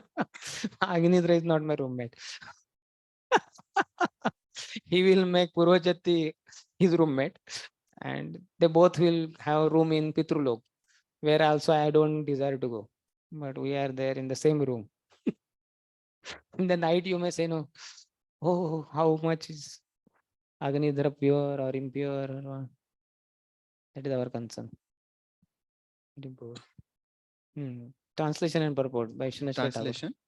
Sukadeva said, being expert at entreating women, Agnidra, who had the intelligence of a Devata, worshipped this Devata woman with words filled with the expertise of a materialist. Purport. His words had the cleverness of a materialist. Okay, That's that all. much. Cleverness of materialist. His words. Okay, 18th. Attracted by the intelligence, learning, youth, beauty, behavior, opulence, and magnanimity of Agnidra, the king of Jambudvip and master of all heroes, Purvachatti lived with him for many thousands of years and luxuriously enjoyed both worldly and heavenly happiness. So Jiva Goswami says many thousands of years means 100 million years. That long they stayed together and enjoyed life. And Jiva Goswami also says this worldly means as a king's wife. She was wife of a king, emperor of at least Jambudvip. And heavenly happiness is as a devata. She has come from Brahma's planet. By the grace of Lord Brahma, King Agnidra and the heavenly girl Purvachatti found their union quite suitable. Thus they enjoyed worldly and heavenly happiness for many thousands of years. Say 100 million years. How much it becomes in Indian language? 1 million is 10 lakhs. So 10 crore. 10 crore years. Huh? They stayed together and enjoyed life also. So these are all beyond our calculations. Okay, next, 19th. In the womb of Purvachatti Maharaj Agnidra, the best of kings begot 9 sons named Nabhi. Nabhi, that's why this was called earlier as Ajanab Varsh. Bharatvarsh was Ajanab Varsh. But because in Nabhi's, what do you call, dynasty only comes Bharat Maharaj. Nabhi, Rishabdev, Bharat. So became famous as Bharatvarsha. Otherwise it is Ajanab Varsha because Nabhi was there. So Nabhi, Kim Purush, these are different varshas within Jambudvip. Kim Purush Varsha, and Hari Varsh, Ilavrat, Ramya, Hiranmay, Kuru, Bhadrashva, and Ketumal. So 9 sons, 9 varshas within Jambudvip. You know that middle Sumeru. So then these are 3 because of 2 mountains. So 1, 2, 3, and then 1, 2, 3, 6. Then 1 on this side of this mountain, and then 1 this side. How many? 8. And 1 is in the center, around Sumeru. That is Jambudvip. That is center is Ilavrat Varsh. So like that 9 varshes. Then 20th, Purvachitti gave birth to these 9 sons, one each year. But after they grew up, she left them at home and again approached Lord Brahma to worship him. So Prabhupada says there are many instances in which Apsaras, heavenly angels, have descended to this earth by the order of superior demigod like Lord Brahma, Lord Indra, have followed the demigod's order by marrying someone and giving birth to children, and have then returned to their celestial homes. Like Menka, she came, bewildered Vishwamitra, they produced Shakuntala, she left, went to heavenly planet. Purvachatti did not remain permanently with Maharaj Agnidra. After cooperating in his household affairs, she left Maharaj Agnidra and all 9 sons and returned to Brahma to worship him. Vishwanath Shakti Thakur says she gave up her affection for them, for the children that she previously had. So she produced them one each year. This seems to be in the last, after 10 crores years of staying with him, and then she left. One each year, one child, 9 years, and then she left. In which heavens? I think these Bhauma heavens only. There also the description comes in the 5th canto later on, that these women remain always virgin, pure, and all that. And at the in the last year of their what you call life, they become pregnant, they produce child, and then they die. So that is amazing. 21st. Because of drinking the breast milk of their mother, the 9 sons of Agnidra naturally had strong, well-built bodies. Their father gave them each a kingdom in a different part of Jambudvip. The kingdoms were named according to the names of the sons. Thus the sons of Agnidra ruled the kingdoms they received from their father. Read the purport.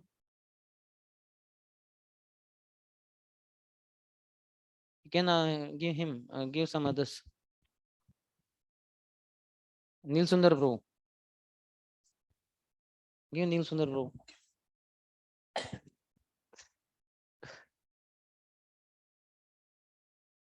The Acharya especially mentioned that in this verse, the word Matuhu Anugrahat, by mercy of their mother, refer to the breast milk of their mother. In India, it is common belief that if a baby is fed with his mother's milk for at least 6 months, his body will be very strong. Beside that, it is mentioned herein that all the sons of Agnidhara were endowed with the nature of their mother. Bhagavad Gita 1.40 also declares. Earlier also we saw that Naranam Matulaha Karma, something like that.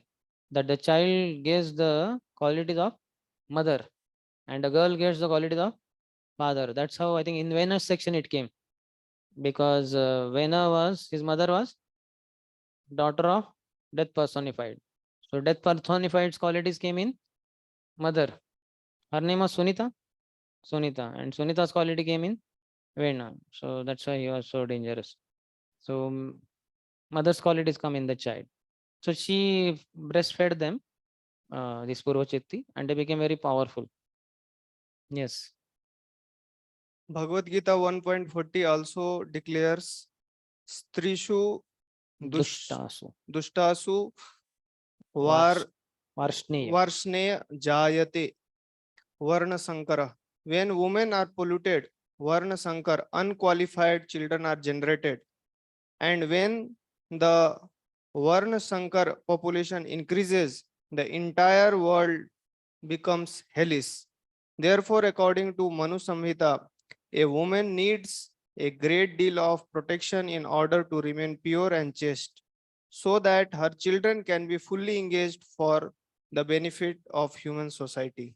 Earlier, as it was said, that men can easily seduce women by using some flattering words. So if they are out and exposed to some unfavorable men, then they will get seduced, and then Varna Sankara will be produced, and whole society will be disturbed. That's why women need protection.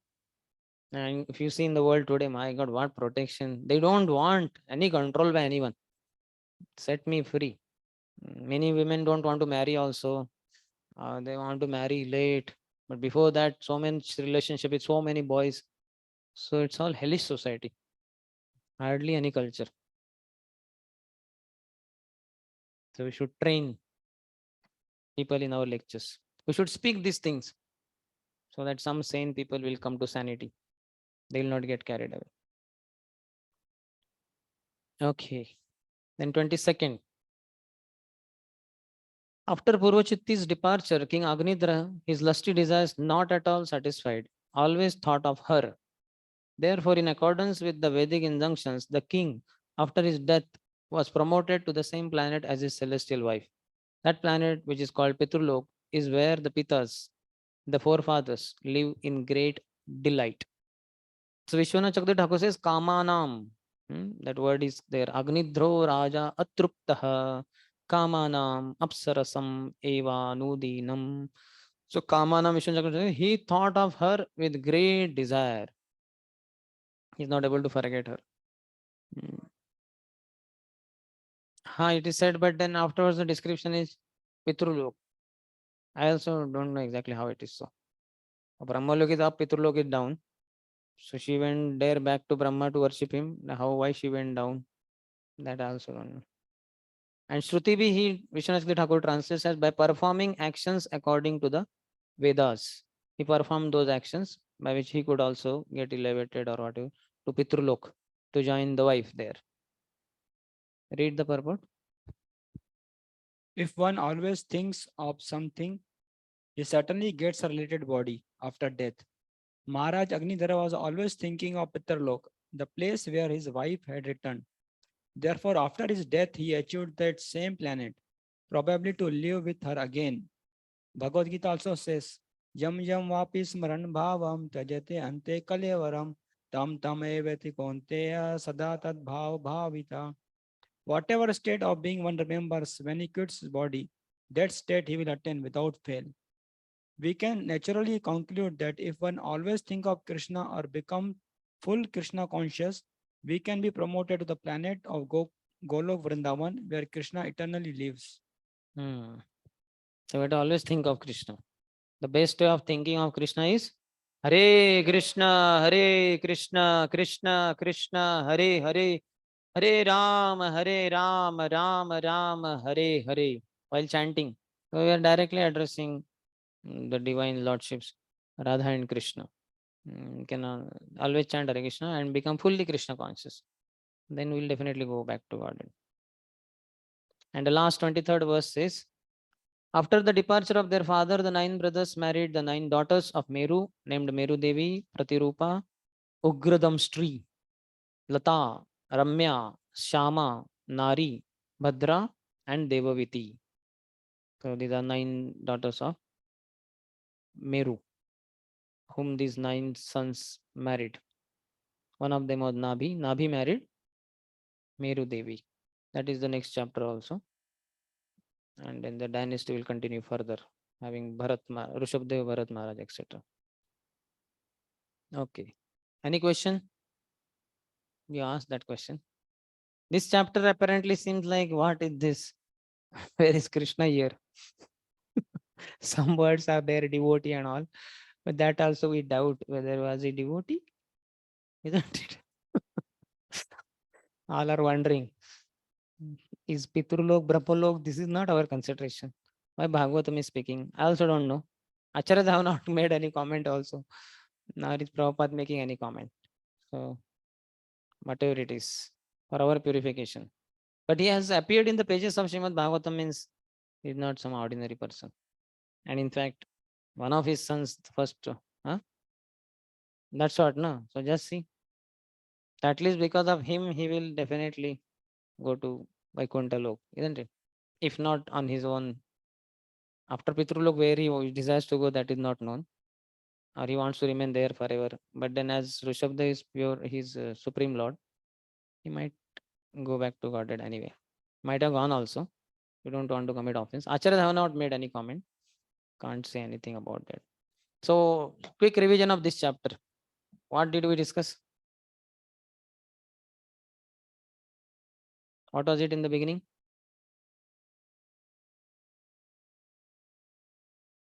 Get get a son he went, not exactly wife. Okay, wife, that is required, but he wanted a son by whose grace he could go to Piturlok. Yeah. Then what happened? Hmm. Hmm. Hmm? Yeah, he went to perform same. Yes. And then Purvachitti was sent. Then bodily features of the beauty of Purvachitti. Any lesson from there? One should not look at women. One should remember grapes and raisins. Hmm. Yes.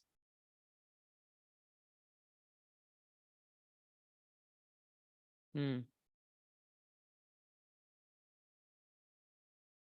No, we can go. We don't have to look. And if there are mothers like proper disciples like Rukmini Mataji, Malti Mataji, they're like our mothers.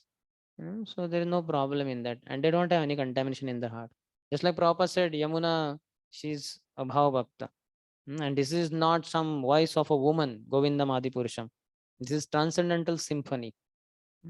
So Prabhupada in his time only said Mother Yamuna is in Bhava Bhakti state. No young girl is giving Bhagavatam in ISKCON temples. So we don't have to worry. They're all mothers. What is the problem? So it's okay. Chant Hare Krishna.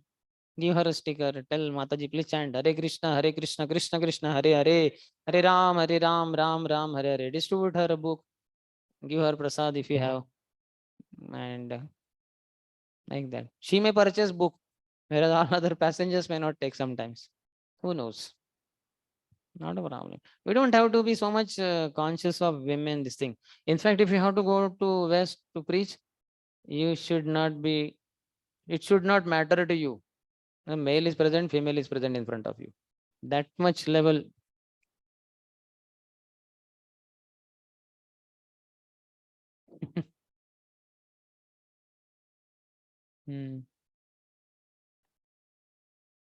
Okay.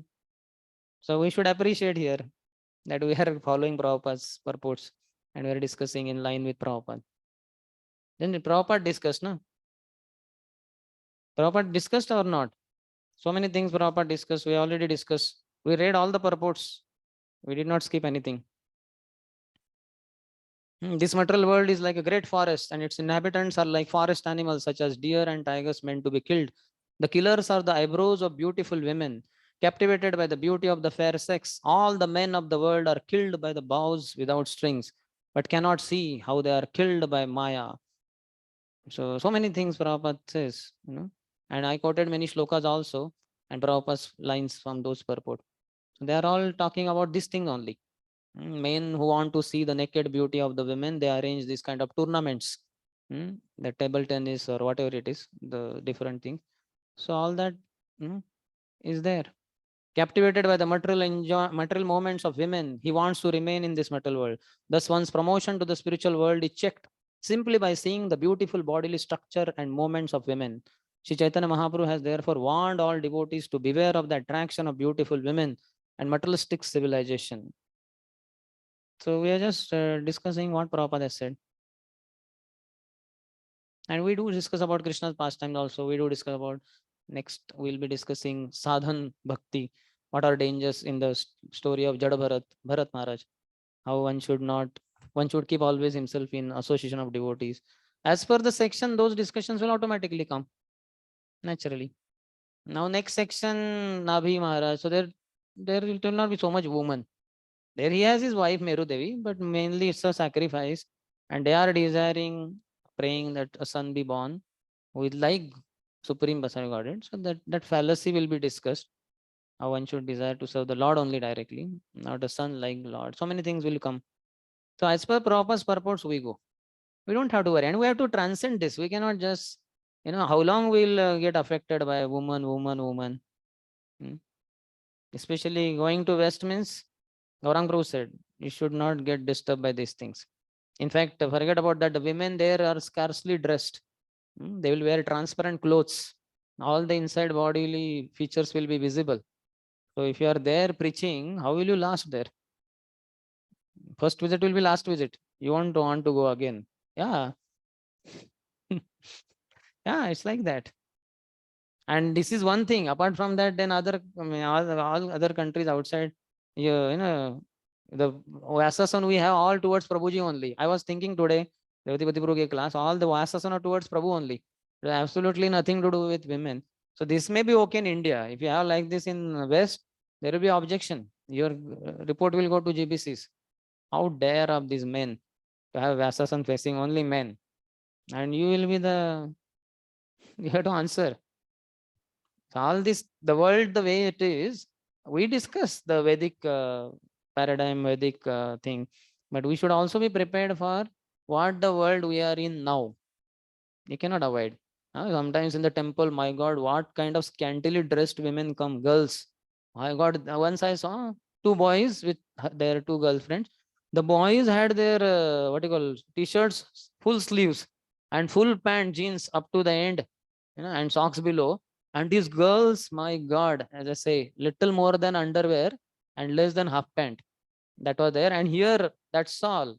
The stomach is visible, back is visible, and legs, knees, thighs, everything is visible. Only here, not even 1 foot, and here, not even half feet. And such girls come here. Now, what will you do? Will you not go to temple hall? You have to go and dance there, chanting Hare Krishna, Hare Krishna, Krishna Krishna, Hare Hare, Hare Ram, Ram Ram, Hare Hare. One should also learn Padmapatra, Ivambasa, being in this world, but being undisturbed by this. Because we cannot avoid, and we cannot shout on them. They will file a case on you and you will be behind bars. Women rights are there nowadays. We don't even know what are the rules outside. But we have to follow our principles very nicely. So, okay, what else we discussed?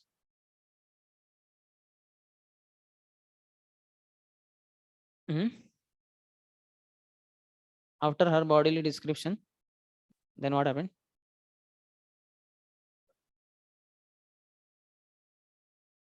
He flattered her. Then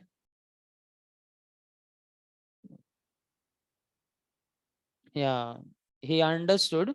Maybe you have been sent by Brahma as my wife, suitable, and they married. And what was the speciality of marriage? On what basis he said?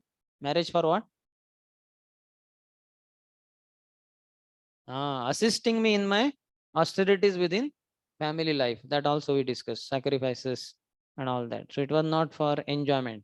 These words appear to be that kind of, but so many times if you see in Vishwanath Chakravarti Thakur's commentary also, and here also. So he's clear about that also. Though we may say, Are so long he lived, the enjoyment only was discussed. Austerity is nothing was discussed. But hmm? Hmm. Hmm. Hmm. Exactly. Yeah. Big problem in ISKCON. So many considerations are. There are few cases, like I know some spiritual masters, they directly told, that man, you marry this Mataji. Like I think one is the Russian Mataji. His only Gopal Krishna Swami Maharaj told one of the Prabhujis, I think. He had Russian disciple Mataji. So he told you marry. So his Prabhu is Indian from Gujarat, I believe. And he married Russian Mataji because Maharaj told him. And they are happily staying. Now one may say, Nani, what, this, that, No, Guru tells, no problem. Guru will see the similarity. Similarly, I think Vrindavan Prabhu also. I don't know whether Maharaj chose like that Mataji for him. So that is great. That one accepts Guru's order, whatever chosen. Not that my consideration, my this and that. Sometimes counselors are so frustrated. I have heard in Bhagavatam class, they commenting about this, our marriage bureau. What both the parties have so many demands that he should have such a big salary, so much house, car, bank balance. The counselors, Grihastha counselors are frustrated because of their Grihastha counselees or would-be Grihastha counselees, because of the contamination. So we may have Prabhupada's teachings, but we may not be following them. And then so many demands, and then we will be frustrated. So then after marriage, after all these children, the children developed the qualities of mother. They were very stout. They all got the different parts within the Jambudvip, and he left for Pitrulok. They married Meru's son, daughters. Okay, so we'll end here. Grantharaj Srimad Bhagavatam ki jai, Srila Prabhupada ki jai, Samaveta Gaura Bhaktarunda ki jai, Nitai Gaur Premanande. We have one small chapter remaining which we wish to discuss on Friday. Tomorrow I request you, you please come same time and we'll chant here. Isn't it? Everybody has to chant. So just same time. Attendance, that will be their machine. And you chant. If you want to chant before, you are most welcome. And if you want to chant after the timings of the class also, you are most welcome. We'll make the arrangements here. That is part of that only. He thought today only the thing, so he was not clear. So we'll chant here. We'll have Tulsi.